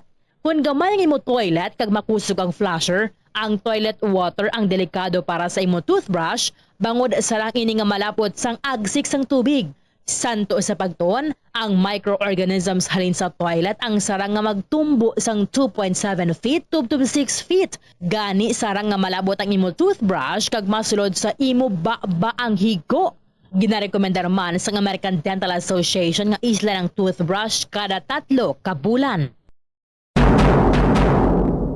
Madamo ang nanamian magkaon sang instant noodles bangod sa convenient inilutoon, barato, kag manamit. Apang nakaibalo bala ikaw nga madamo ini sang matugang nga risgo sa ikaayong lawas? Ang instant noodles ang may mataas nga sodium nga hindi maayo kung masubrahan. Isa sa pinakadako nga contributor sa dietary sodium intake amo ang mga processed food lakip na ang instant noodles.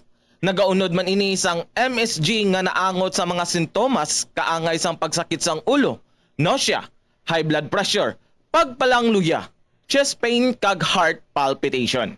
Manubo man ang fiber kag protein sa instant noodles nga hindi maayo nga option sa mga luyag magpabuhin sang kabugaton. Ang masami nga pagkaon sang instant noodles ang nagapasaka sa risgo sa pagdevelop sa metabolic syndrome. Isa ka kondisyon nga nagapataas ang risgo para sa heart disease. Ito ang Bombo Radio Philippines. Fully digitalized. Numero 1 sa balita, komentaryo, drama at serbisyo publiko. Bombo Radio Philippines. Bombo Radio Philippines. Ang inyong #1 at most trusted radio network in the country. Basta Radio Bombo! Hello everyone! Happy New Year, kids! Sa inyo tanan, we welcome the year 2025 with gratefulness in our heart. This is Tita Regine. Welcome sa first day as nga edisyon sang Sininga Palatuntunan kahapon lamang program, January 1, 2025. Kag ginatamyaw tagi dira ang tanan naton nga mga very faithful, mga very loving nga mga suki sang kahapon lamang program, ang mga KLP lovers naton dira, ang mga friends naton, mga letter senders naton nga naga-send gid sang ilang mga istorya. Ari man dira diri sila sa Iloilo, sa lain nga mga lugar, sa iban nga bahin sa Pilipinas, and ila binigid ang mga didto sa luwasang pungsod. Salamat gid sa inyo. Hello and Happy New Year gid. And today, start kita sa pagdulong naman sa another set of stories para sa inyo. And kabay ha, nga sa inyo dira nga pagtilipon-tipon sa gihapon busog. Kag siguro nag-uumpisa na, no? Sang kaon sa mga leftovers. So that means nga wag kita yung problema sa first day of the year 2025 kay sureball na ang ato nga kalanunon. May nabilin gid bisan pa paano, di ba, no matter how simple ang ato nga ginhanda last night, sigurado ginaya nga may bilin. Plus pa dira, di ba, ang mga hatag-hatag sa mga neighborhoods, di ba la? So sigurado gid. And amo ginayang manami nga spirits sang mga Filipinos nga until now padayon nga gina-practice. Anyway, so I'd like to welcome everyone sa sininga palatuntanan kahapon lamang program January 1, New Year 2025. Sa gihapon, this is Tita Regine and ari na ang atong ambahanon para sa inyo from Albert Acolado, I Need Your Love. Good afternoon and welcome sa KLP.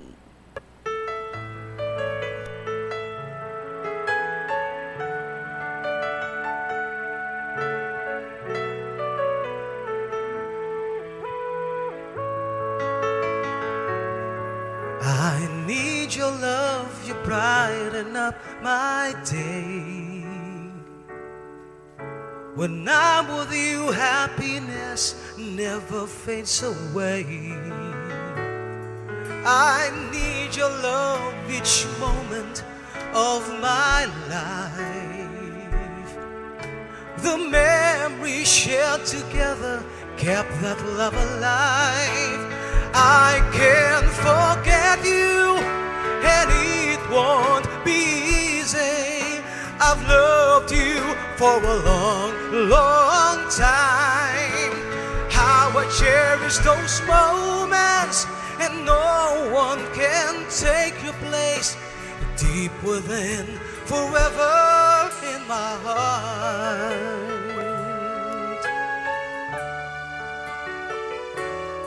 I need your love each moment of my life.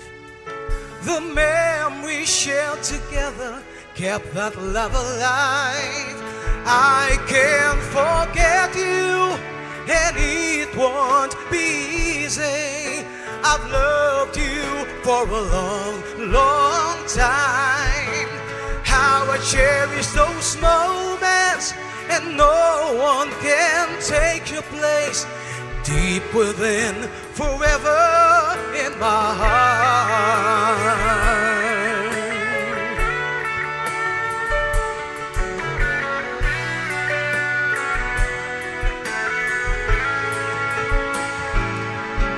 I'll keep this love burning in my heart.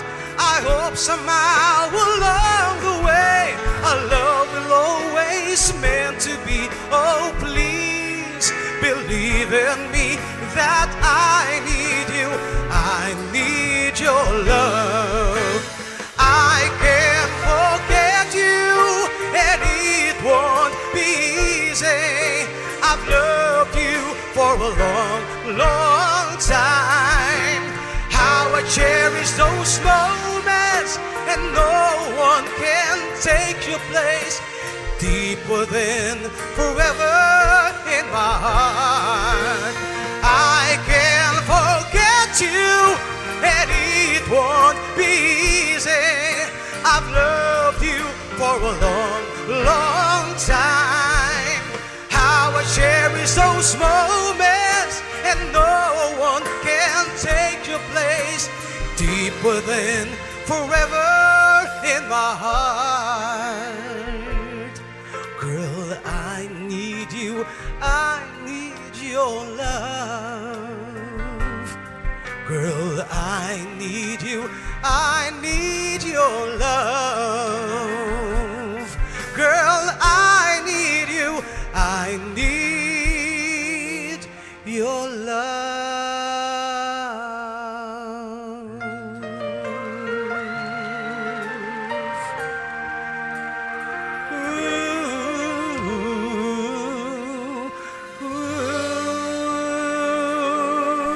Yes, everyone, I need your love pa rin for the year 2025. So let us keep the love alive.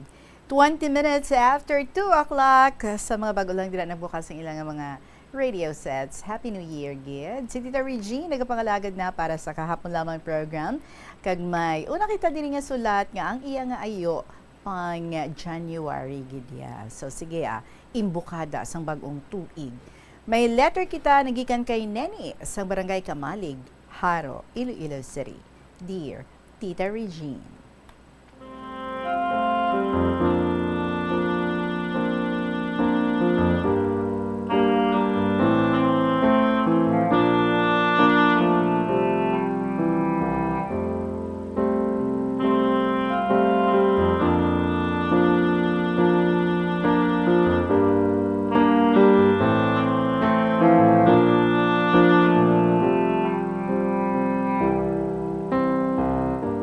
Una sa tanan, nagahatag ako sang katahuran maayong hapon.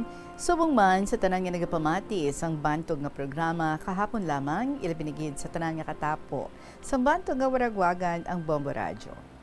Tita, isa ako sa maukod mo tagpalamati sa programa kahapon lamang. Actually, halin pasado sa kay Tia Evelyn. Tita, tawagan na ako kay Neni sa Barangay Kamalig, Haro, Iloilo City. May ipasakop man ako sa imo nga akon kasaysayan. Ining akon ipasakop nga kasaysayan sa imo nga programa, makasiling ako nga pinasahi sa mga kasaysayan nga imo nga ginabasa sa adlaw-adlaw nga tanan. Kung nga ang nakasiling ako nga pinasahi, para imo matalastasan ang tanan, tuguti ako nga isa-isahon ko sa pagsaysay ang tanan. Isa na ako ka senior citizen, ka nagapanuigon sang 70 anyos, 70 years old. Tita, wala ko pa malimti ang adlaw kag petsa. Sang ginbantog ako nga napatay.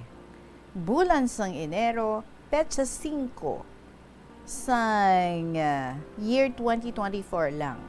Sang ginbantog ako nga napatay. Tungod gin atake, gin cardiac arrest kuno ako kag wala gid matabangi. Kabalo ka, tita. Nagaupod ako sa akon apo nga nagapangompras ng isda kag ilibod sakay sa angkas-angkas. Kung hindi maubos libod, nagaplastar naman kami kun hapon sa eskina pasulod sa amon nga zona. Enero, petsa 4, sa mag-agi kami sa kaingod namon nga barangay. Sa diin, ginahaya ang bata sa pakaisa ko nga ginatala na nga ilubong petsa 6 sang Enero. Ang hambal ko sa pakaisa ko, nga siling ko sa Biyernes lang ako mapulaw, kay nagabantay pa ako sa baligya namon nga isda. Enero 5, Biyernes nga adlaw, mga alas 5 sang hapon, sang maglanog ang balita, nga ginatake ako kuno sang cardiac, kag wala gid matabangi. Nagapungko gid ako sa siya nga nagatabog-tabog sang langaw sa akon baligya nga isda, sang magsampot ang apo ko nga nagalumaw-lumaw ang mata. Siling ko na, ano ka? Ang sabat niya sa akon, sinuya nanay ang natawag kay mama nga, nanawag kay mama nga ginhambal nila nga napatay ka kuno. Ato ay, nagapangakig siya, kagin pabayaan ka namon kuno. Siling ko sa iya, atuya si nanay sa isdaan, nagabaligya, bago lang kami ni Tito nag-agi to, may dala gani kami nga isda, ari, ginaprito gani ni Tito. Tibalan mo, Tita Regine, malayo-layo man, ang ginaplastaran namon kun hapon nga magbaligya. So siguro, mga tunga man sa kilometro, halin sa amon balay. Balan mo, Tita, amo ini ang natabo. Ang hinablos ko, nga inuglubong, may tiya, nga pareho ang amon ngalan. Karon, ining tiya niya, nagkaon lang kuno sang orange, nasalamukan. Wala na, makalambot sa hospital, kag binawian gid sang ginhawa. Karon, na misinterpret nga ako kay mismo ang nanay sang inuglubong na nawag man sa pakaisa namon sa atubang balay nila. Tiya mo to, tita, tinaugan man iya sa hinablos ko sa pakaisa ang iya tiya nga naghambal. Day, bad news. Anong bad news? Ang sabat sang hinablos ko. Si Auntie Neni, ging cardiac, wala gid kuno mo tabangan, patay gid. Karon, ining pakaisa namon, gintawgan niya ang manghod ko, kag namangkutanon. Kun bala, matuod ang balita nga ilan na dawat. Grabe yung pag-spread, no? Sang maling balita, maling akala. Ang hambal niya sa manghud ko, naano ko nung si Nini, mga balita, man, ging carjack siya, wala ging ko nung matabangan. Ay, about tita, tinawgan niya dayon ang bata. Kung laki, kag magambal. Patay ng iloy ninyo, wala ging kamo nagpabalo. Kung mo man na pagsampot sang banay, ang manghudya, halas ang hibi, kag magpakadto pa kari. Siling sang banay, kalma, kay malakat kita sa ila. Imposible naman nga hindi magpabalo ang mga bata niya kag mga apo nga may natabo kay Nene. Ang una nga nagadalagan kita, ang asawa sa hinablus ko nga nagagurahab. Di pinamangkot sa pakaisa niya, Sel, ano to? Pero wala nagsabat. Gani ang pakaisa niya, nagdalagan upod sa iya. Pinamangkot sa bata niya nga laki. Ano to ma? Pero wala man magsabat ang iloy.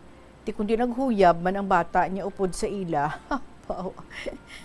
Nagasinggit lang si auntie. Na ano si Lola? Di kundi naggutok sila sa alagyan.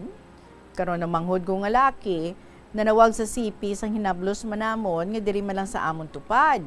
Ang hambal niya, Jun, naano ko no si auntie mo nini? Naano si auntie haw? Hambal niya man, wala gabligya, to sang isda.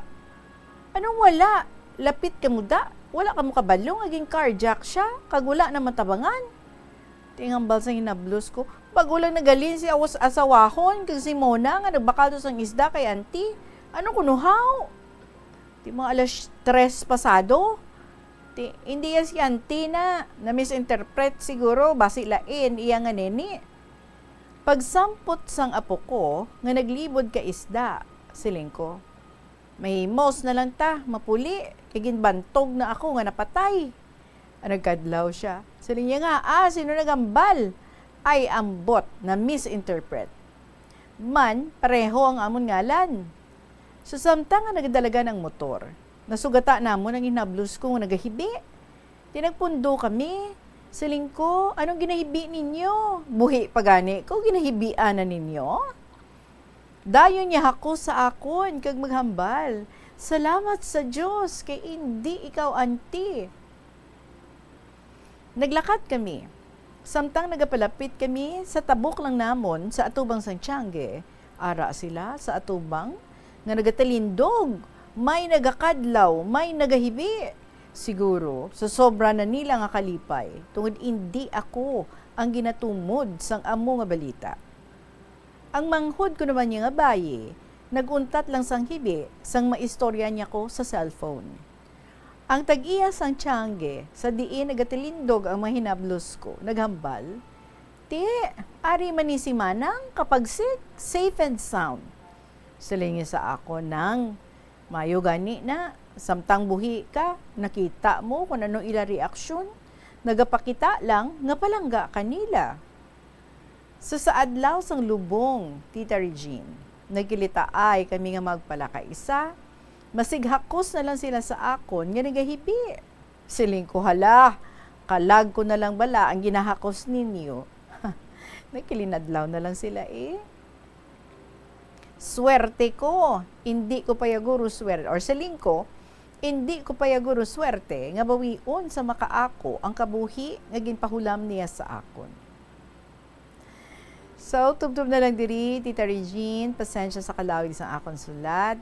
Kung may kulang, imo na lang dugangan. Kung sobra, imo lang buhinan ang tagpadala. Tawagan na ako sa kay Neni.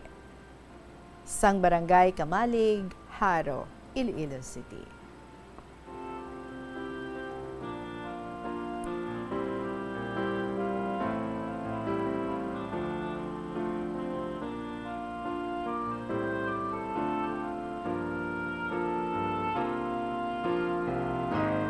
Ay, kasadya man, no? Sang hitabo nga ato. Ikaw pa imuya ang abi nila, no? Nga ikaw ang napatay. Kaya ti pares malanggali ka mo ya sa ngalan. Amo gid na akong wala anay, no? Verify. Wala anay pamangkot. So, nag-react dayon kita. But it is good. Nga may mga ara, no? Nga may presence of mind. Kag sigurado gid anay ang tanan nga ano gid bala ang matuod kag sino gid bala ang napatay. Grabe nga pag-spread sang chismis, no? Daw kalayo sa kadasig. Well, anyway, so now I know kung nga ang January mo, ngaligag natin basahan ng yung mga story. Di man 1 year na gali. Atong maling akala ang naglupok nga balita nga abi nila ikaw gito ya ang na-cardiac arrest. But hindi no? Amo kapay siguro sa mga itinuig nga spend kaupod sa imo nga mga pinalangga sa kabuhi, may punto mo tong hambal sa isa nga ti mayo ganina, at least nabalaan mo na no anong ilang mga reaksyon kag amo gali sina nga tribligid no ang wawaw sang iban. So that means nga ti love na love kagid nila, palangga kagid nila. Kung kaisa no ang mga maling akala ay nako makatugaman sa mga shocking nga mga reaksyon sa iba't iba nga mga tao, nagkalain-lain nga mga tao. Kag syempre gidi no sa natungdan mismo bawdo sa ano bala kung ikaw tong natungdan nga ti nabalita nga ti ikaw yan napatay na pero sa kamatuod lang niya sa pagkamatuod lang buhay na buhay kaya gabligya pag ani isda di ba? Anyway, thank you so much gid sa imo Neni isang barangay Kamalig, Haro, Iloilo City. Sige lang charge it to experience kag lamhoe na lang. As in, yuhumi na lang. Ang episode nga ato nga natabo sa imong nga kabuhi. Good health, and long life sa gihapon. Especially at the start of the new year, sa gihapon, we entrust everything to the Lord. 2:31 ang ato nga oras. Magapanumbalik ang KLP pagkatapos ng pila ka mga importante nga mga pahibalo. Bala ang imo ulo kung manog tapos na ang bulan o kung basta due date mo na, nagapahanumdum gid ang financial experts nga dapat bayaran mo sa husto nga tion ang imo nga utang bangod maalam ini nga paagi sa paggastos ang imo kwarta kag may maayo pa nga mga benepisyo. Halimbawa, malikawan ang late fees kag maprioridad ang importante nga mga galastuhan. Dumdumaman nga ang on-time payment history ang makatib-ong man o kung makapamaayo gid sa imo nga credit score kag mapa-improve ang interest rates. Ini nga pahanumdom ang ginadulong sa imo sang the #1 and most trusted radio network in the country, Bombo Radio Philippines. Basta Radio Bombo! Agud makalikaw sa food poisoning o kung paglain sang tiyan, sundo ng ining mga pahanumdom sa pagpreparar sa mga pagkaon kag ilimnon. Manghugas ang kamot kag ipabili ng katinlo antes kag pagkatapos ang paghimos. Kung nagamasakit, likawan ang pagpreparar sang pagkaon para sa iban. Siguraduhon nga naluto sang husto ang pagkaon. Kung mahimo, kauno ng pagkaon samtang mainit pa. Siguraduhon ang katinlo sang pagkaon agud ang selebrasyon mangin mas malipayon. Ang simple nga paghusay sang buhok ang may pila ka maayo nga benepisyo sa lawas. Sunod kay Arthi Ragurama, founder sang Dega Organics nga nagaproduce ng handmade bath kag body products sa New Delhi, India. Ang mga tawo nga may dry hair, ang masami hindi mahilig nga maghusay sang buhok bangod sa kahangawa sang hair fall. Apang, ang masami nga paghusay sang buhok ang makabulig sa blood circulation sa aton nga scalp. Naga-nourish man ini sang hair roots, naga-promote sang growth, kay nagabulig man agod nga malikawan ang hair loss. Kung ikaw isa ka chess lover, yaring pila ka brain benefit sa paghampang sini. Kag kung wala ka nagahampang sini, umpisahin na. Sunod sa pagtuon ng paghampang sang chess makabulig likaw sa Alzheimer's disease. Bangod ang utok nagatrabaho kaangay sang muscle, nagakinahanglan ini sang exercise agud mangin healthy kag malikawan ang injury. Magluwas diri ang paghampang sang chess ang nagapa-improve man sang concentration, memory, creativity, kag problem solving skills kag napamatud-an man nga nagapaalam. Sa eskwelahan, ang pag-practice ang good manners and right conduct ang makabulig sa paghimo sang positive, respectful environment para sa pagtuon. Nagapakita ini sang pagtahod hindi lang sa mga manunudlo kundi mangin sa imo mga classmate kag sa school community. Mag-abot sa eskwelahan on time. Ang pag-abot sang late sa klase kag sa aktibidad ang nagapakita sang kakulang sang respeto sa oras sang iban. Try kita sa pagbasa sa mga kasaysayan. Here's one coming from Aris 8. Salamat yun sa mga pictures. Kin-email ko ikaw dira ha. Kiniga-request ikaw i-message kagid once nga basahon ang imong stories. So I hope mayo gid ang plus star mo dira sa buong Happy New Year. Aris 8. Dear Tita Regine,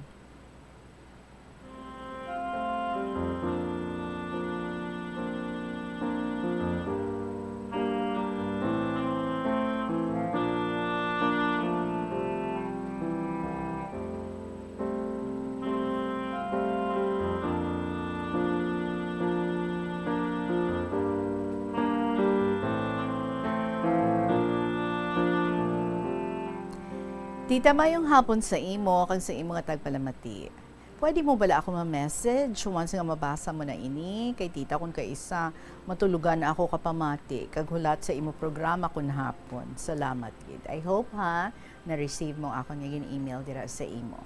Tita, na mention mo sang Ligad Monday nga kilala gid ako sa eskwelahan kay nabitbit ko si ER. Ti sakto gid na. Kay tita, bisan diin ako makadto, ginapamangkot da kun diin si ER. Tita, ang story nga istorya ka ko sa imo sa sininga hapon ang nagakalatabo kanaken sang una. Mag-abot don ang December 24, tita. So taga December 24 sina, manghagad gidran si Tita R nga mapasiti kami. Kay mamaskwa kami dyan sa ila pa kaisa, tita. Do tradisyon na ini, tradisyon na ni Tita R, nga taga December 24, mag-uli kami sina December 25. Taga December 24, gakadto kami sa syudad, and then mag-uli kami sina December 25. Tidamo na ang amon Paskwa. Tita, gamay pa lang ako, ginadalagid ako sini ni Tita R. Permi. Hasta nga malutas si nga manghud ko. Duha na kami ang gasunod sa iya. Tita, antes nag-pandemic, nakapasiti pa kami. Kaon diri, kaon didto, kanta, kag inom, ara gid. Tita, way ako nagsunod kay tita magsimba sang gabi nga ato. Kay buhay bala matapos, amo man nga imo tindog sa sagwa kasimbahan, kag kun kay isa, gaulan, no? Kay magsimba, wala kami nagsunod. Okay, sige. Nagalukso akon mata. Tapos nila simba, kan anay naman, hasta hindi na maagwantahan niya katuyo. So tita, pagkasunod adlaw naman sina, mapaputota naman kami. Kay birthday kananay ni Tito E. Si Tito E nga dya, tita, bana kapakaisa ng day Tita R. Tuya duman kami. Bao kagang tigulang, tita, ihaboy na ina ang dulce sa mga kabataan, kagkun kaisa, kwarta pa. Hanggod akon mabuol nga kwarta sa ginahaboy katigulang, tita. Kag antes kami mag-uli karan, hatagan pa ako ni Tita L, nga pakaisa ng day tita ka kwarta, maluwasin na, Tita Regine, may daog pagid ako sa singalong. Di kundi tita, solve na akon allowance, magbalik ang klase. Tita, this year, why ako kasunod kay nabudlayan ako kay ER. Kay tama, daan ka sa abad. Kagwaay ka pamuyong sa isa lang ka lugar. Tiginhagad man ako ni Tita R nga masunod, pero hambal ko, sunod tuig lang, pangayuan mo lang ako kapaskwa. Tita, ginambalan ko man si nga hutikan na lang si Tita L nga mangayo ako Paskwa. Tihig ginutikan man tuod, kalibayon ko, kaginsunlog pa ni Tita L nga bala, tana dyan. Pero kang ulihi, naghatag man. Kundi, gamay na lang, dulugangan ko sa gatas ni ER. Kagay ER duman, tana, gindala namon ni E sa iya mga ninong kag ninang na sa isa ka grocery store. Kundi solve na gatas na, aha. Tita, gusto ko daad, i-include ang picture namon na day ER. Sige, arigid. Nakuha ko mga pictures and we are now showing the pictures. Na-send siya. Okay. So, salamat, kid. Dasa na lang danay dyan. Akong nga sulat, ang matinahuron si Aris 8. We saw the pictures. Sabi ko, bala si ER, lalaki, gali kay babae. Okay, sige. Tapos ikaw, naka-uniform bilang estudyante. Estudyanteng nagbabalik, no? Ang nanay na estudyante or nanay na nagbabalik bilang estudyante. Sige, wish you all the luck, ha? Hindi gin mag-give up, ha? Sa imong pag-eskwela, no matter ano kabudlay. Nakaya mo na ang first sem mo.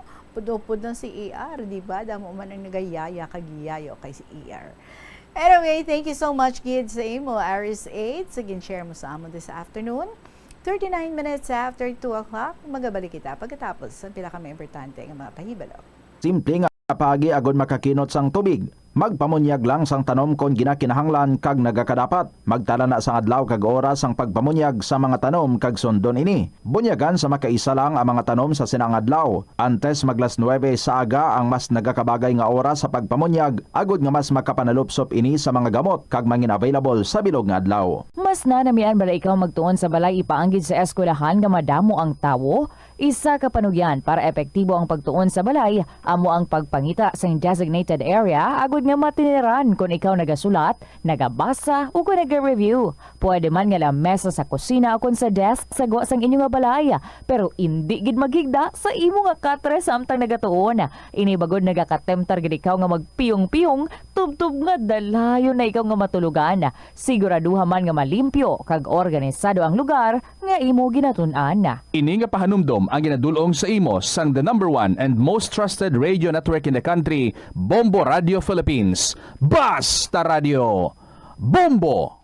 Umpisa sang pandemya nangin mas conscious na ang mga tao sa personal hygiene bilang kabahina sang COVID-19 prevention. Apang magluwas sa COVID-19, madamo pa sang iban nga germs kag virus ang kinahanglan likawan agud indi mag-angkon sang sakit. Yari mga proper hygiene practices nga dapat muhimuon agud maligawan ang nagkalailain nga sahay sa balatian. Insakto nga paghugas sang kamot, pagpaligo adlaw-adlaw, pagpabilin sang good oral hygiene, pagsunod sa cough and colds etiquette. Ang pinakaunang international bank sa luwas ng Manila ginbuksan sa Iloilo sadtong 1883. Ini amo ang Hong Kong and Shanghai Banking Corporation o kun HSBC. Balik kita mga kabombo, 41 minutes after 2 o'clock, and today, January 1, may ara man nga pang January 1 nga episode sa aton si Inbi entitled The Best Eraser. Dearest Tita Regine.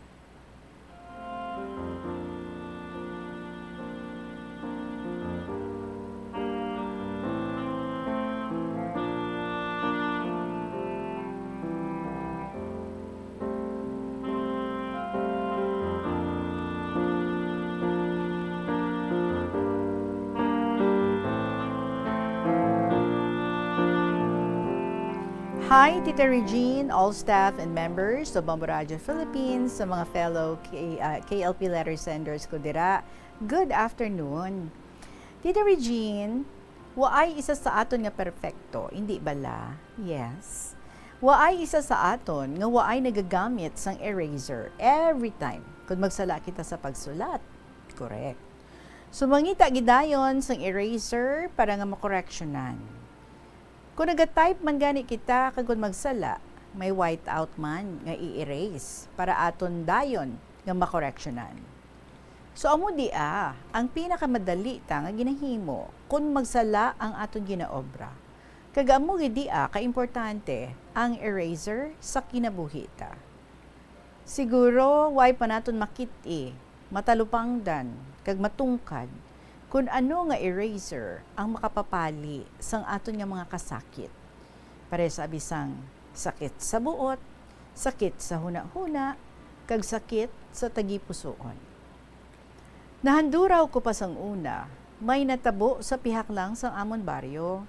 Si Ray, ginpatutuan nga nangawat sang nakamada nga paray, kay dungan man siya nga nagpa-harvest. Maskin waay pa kahibalo ang tag-iya, nga nadura ang pulo kasako sa kamada, ila naging report sa barangay captain. Tigin usisa, kagang hambal nila, si Rayman lang ang ila nakita nga nag-agi, rapit sa kamada nga paray. Ginpatawag si Ray, kagin pamangkot kung siya ang nagkuha sang pulo kasako.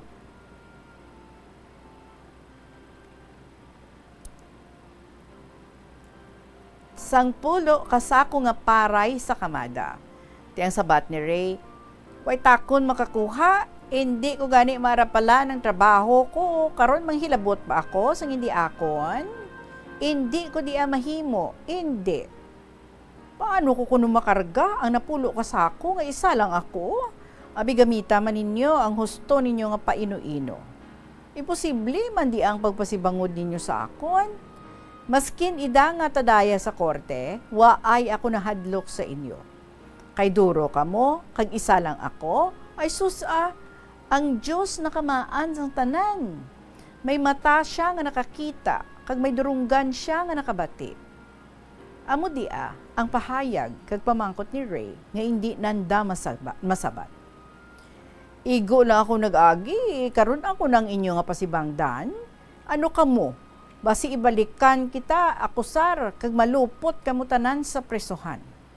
Ilam, kung anong ilagin maniobra, nga ginhapusan lang nga magpasibangod sa iba. Waay sanda kamaan nga si Ray may duha ka testigo nga nakakita kananda. Wain tanan ni Ray nga may igasto sa abogado kung magkinasuhay. Kundi naglibog anda mga ulo, hambal sang kapitan. Hindi ron daya ninyo pagpadako apa kag pabuhayon. Sugid do lang kamo sa matuod. Pangayo pasaylo kay Ray kag atubangon ninyo ranto kay boss ninyo. Kung hindi kamo diya magpahusay, i-forward ko diya sa munisipyo. Istoryahin nyo diya itmayad. Tawaan ko kamo 3 ka adlaw nga plaso kag magbalik para madesisyonan ran sa mas temprano. So pagkasunod adlaw, aga pa sila tanan nagkadto sa kapitan. Ay abaw, Tita Regine, kung hindi sanda ang nagkuha, insa pabuhina nanda, tagdo ka sako ang parte nanda, nga mabalikan ang tag-iya sa napulo ka sako nga nadura. Para kuno, waay nagamo. Di kundi mga GAGO, tama kahapaw nga rason. Masin grade 1 lang ang grado sang tawo nga makabati, makahangop nga inside job ang ginhimo nanda. Ahay, ginpalapaw man lang sang iya mga tinawo. Nagkunayb sila nga 5 nga makapartida sang tagduha pa kasako dugang sa suhol nila. Natingala gani ang tag-iya. Insa na kulangan ang harvest na sa napulo kasako nga silahanon man lang ang nagaobra. Nagpakahuya lang sang anda kaugalingon. Nahadlok kag nakonsensya sanda kag ginhimo nanda pag-unay kawat sang produkto sang boss nanda. Though ay sanda magtampad frangka nga sila ang nagkuha, pero tama gid ka athag nga nakita ron kag nabalik ang Jess kasako nga paray nga nadura. Way na sila mahimutang, hindi na sila makatulog. Nag-istorya sila nga naghinulsol sang hindi mayad nga ginbuhat nanda. They repented and made an honest confession to the Lord of the sins they had committed and promised not to do it again. Hence, they did the final decision nga ibalik ang napulo kasako sang paray. That was the best eraser they had thought of, cleaning their hearts, minds, and conscience. Do pareho man sad tong isa ka asawa nga budhi sa iyang bana samtang dito sa abroad nagtrabaho para sa ilang pamilya. In the absence of her husband, natentar siya. Nakigrelasyon sa isa ka batan-on nga ulitao. Iya ginpagustuhan gasto ang lalaki niya. Hasta nasuplahan sang iya ugangan, kaginpalayas siya. Nagahiribion, nangayo pasaylo sa iya ugangan, pero urihiron ang tanan. Nagpuyo sila sang iya lalaki nga irresponsable, kag ginakastigo pa siya.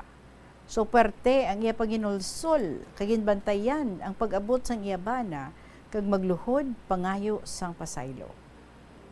So okay lang ang bana sa pagpasaylo, kay tawhanon lang kita. Pero nahuya siya nga asawa sang nabuhat niya nga sala. She sought refuge sa kumbento. Nagmadre siya, agud matumbasan niya ang iya nga mga kasalanan. From that moment, she had been searching for the best eraser to erase her sins until she did an honest confession to God and nagpasalamat sa iya for peace and comfort in her life. Kita Regina Bimo, saludo gid ako kay Aguila sang Sri Lanka tungod sa iya pagkamaisog of seeking for justice Although, nga pangayaw siya, her strong faith and trust in God, amo ang iya armas ginasaligan sa pagpakigbato sang iya ginatindugan nga katarungan. Ang iya dako nga pagsalig sa iya kaugalingon, in accordance to the holy will of our Creator, nakahatagid kusog kag kabakod. Sister Aguila, hindi kayo nag-iisa. Kami sa Pinas, taos-pusong nananalangin para sa success ng iyong kaso. Na gusto mo makamit dyan ang hustisya, lalong-lalo na ang labis at mahalagang pagtulong ng ating may kapal. So cheer up, sister. Hindi kayo dyan pinababayaan ni Lord na nagdudurusa. Trust on His unconditional love, mercy, and compassion. Lord Jesus Christ is our Creator and our Savior. We hope and pray for your success in Jesus' mighty name. As you related your case to the Lord, that honest confession you did, amo na ang best eraser to relieve your sorrows and pain. Na-hurt ikaw, wounded ikaw, so the Lord will heal it and you will be comforted. So thank you, Gid, Tita Regine. More power in your program once again, and may and your family be blessed always by our Father in heaven. Sincerely yours, in B, sang Iloilo Province.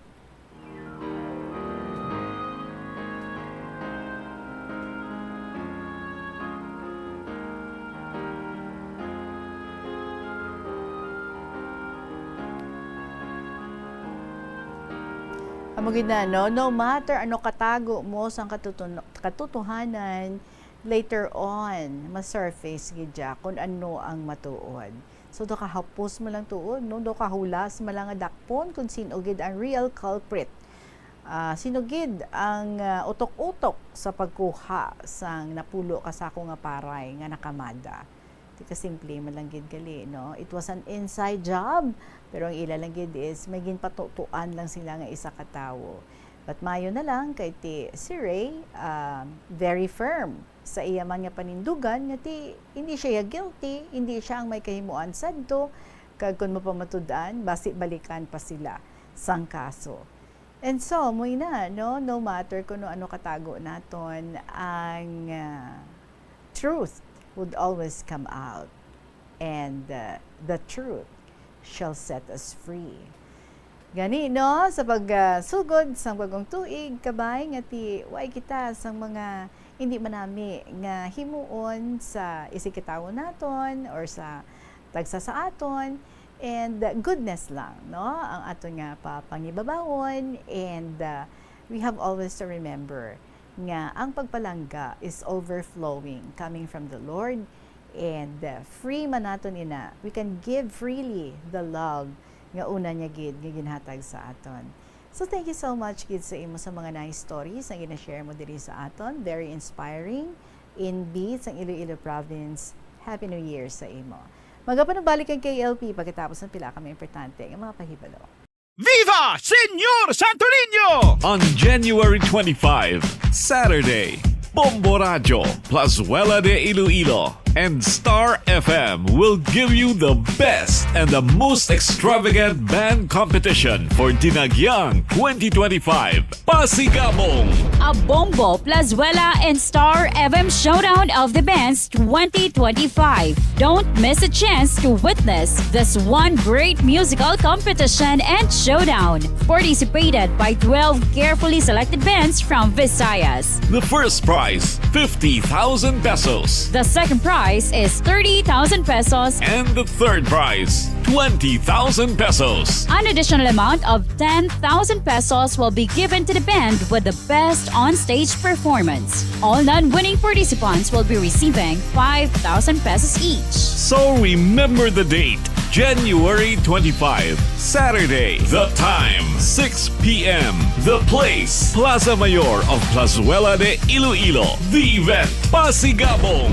A Bombo, Plazuela, and Star FM Showdown of the Bands 2025. Viva Señor Santo Niño! Kon kaisa, bangod sa imo nga kaakig, stress kag disappointment sa kabuhi, nagadesisyon kamo nga wala ninyo ginapalibugan kag ginapadalman. Gani likawi nga maghimo sang desisyon kung ikaw ang akig. Hatagi sang oras ang imo nga kaugalingon, bangod ang imo nga first idea ang hindi mo man kon kaisa makabig nga best idea. Makabulig man nga magpangayo sang perspektibo sa ibang nga tawo, ilabi na kun siya ang nagapangatubang man sang kaangay nga sitwasyon sa ilang nga kabuhi. Kun ang desisyon nga imo ginhimo ang wala langin madalagon, hindi napagbasulon ang kaugalingon. Naga-subscribe bala ikaw sa mga serbisyo nga wala mo man ginagamit. Halimbawa, ang balayran mo na bala para nga makalantaw ikaw sang movies, pero sa tuod lang, wala naman ikaw tiyempo nga maglantaw sini. Hapos lang lipatan ang bulanan nga mga subscription sa streaming services kag Yesterday, may ara kita nga story nga ginbasa naton halin kay Lola Amparing as she requested, no, that before the year ends, mabasa naton na to. But actually, sa last part, may ara sang poem, pero wain nato na diretsuhan because wain kita sang oras yesterday. So, nag-promise ako, no, first thing. Or hindi man siya first thing, pero included gid siya, no, sa first day sa ating programa diri sa kahapon lamang program, basahon ta ang iyang poem may tigulo, Handumanan. Ang kalipayan nga akon inagyan, tubtubhas sa subong dili ko gid malipatan. Nagapabilin sa sulod sang akong dughan, hasta subong ara man gihapon. Kung akon madumduman, handumanan, nagapukaw, masubo nga batyagon. Hinali lang, dinala sa kakaingan, daw tubig sa suba, pakadto sa kadagatan. Wala na sang mahimo kay badlit sang kapalaran. Sa tanang nga tion, handumanan, nagapapitik sa atong dughan. Kuntani, kung mapabalik lang, kalipayan, magatiner sa akon kaisipan. Ugaling, madala sa kung diin lang. Sa subong aram gihapon sa sulod sang akon dughan, ang hamiri nga kaligayahan, nadala sa kahanginan. Ang nadula nga handumanan, permi nagapapitik-pitik sa akon dughan. Salamat sa Diyos, ginatagan ako sa maayong lawas. Kung ako naman madumduman, ang 56 ka mga tinuig nga ako naagyan, dooso lamang nga nagtaliwan, halos permi nagapukaw sa akong balatyagon. Gani ginapangayo ko sa mahal nga Diyos, kung pwede lang, tagaan ako sa maayong lawas, kalimtan ang masadyang handumanan, sa subong at tigulang na, palawiga lang ang akong kabuhi sa kalibutan. Again, that poem is from Lola Amparing. Happy New Year sa imo also, Lola Amparing. Kag kamo man dira mga kabombo, you can share always ang mga istorya ninyo. Whatever it is, no, nga nag-inspire sa inyo, kag nag-push sa inyo, nag-motivate sa inyo para nga magpadara sa inyo mga istorya. Do it now. Sige, para nga mabato natin diri, mas madasig kung i-email sa bombo_iloilo@bomboradio.info. Pwede man nga isulat ang mga istorya sa gihapon and then ipadala lang sa kahapon lamang program. DYFM, Bombo Radio, Iloilo, Sky City Tower, Mapa Street, Iloilo City, or pwede gid nga i-hand in ang inyong mga stories. Kung may free time man lang kamo, makapasity kamo, i-hand in ang inyong mga istorya diri sa Sky City Tower sa may Mapa Street, Iloilo City. Well, we have no more time left sa una nga adlaw sa aton nga pag-updanay sa una nga adlaw man sang bagong tuig. Magasunod na mga paborito ninyo sa gihapon ng mga dramas ang tuyang Ermitanya, Provincial Jail, kag ang Dear Diary. Thank you so much, Gid, sa inyo tanan mga kabombo. Thank you for the inspiration. Balikay kita buwas sa gihapon ni ninyo alagad si Tita Regine para sa kahapon lamang program. Salamat, Gid. Good afternoon and God bless. Happy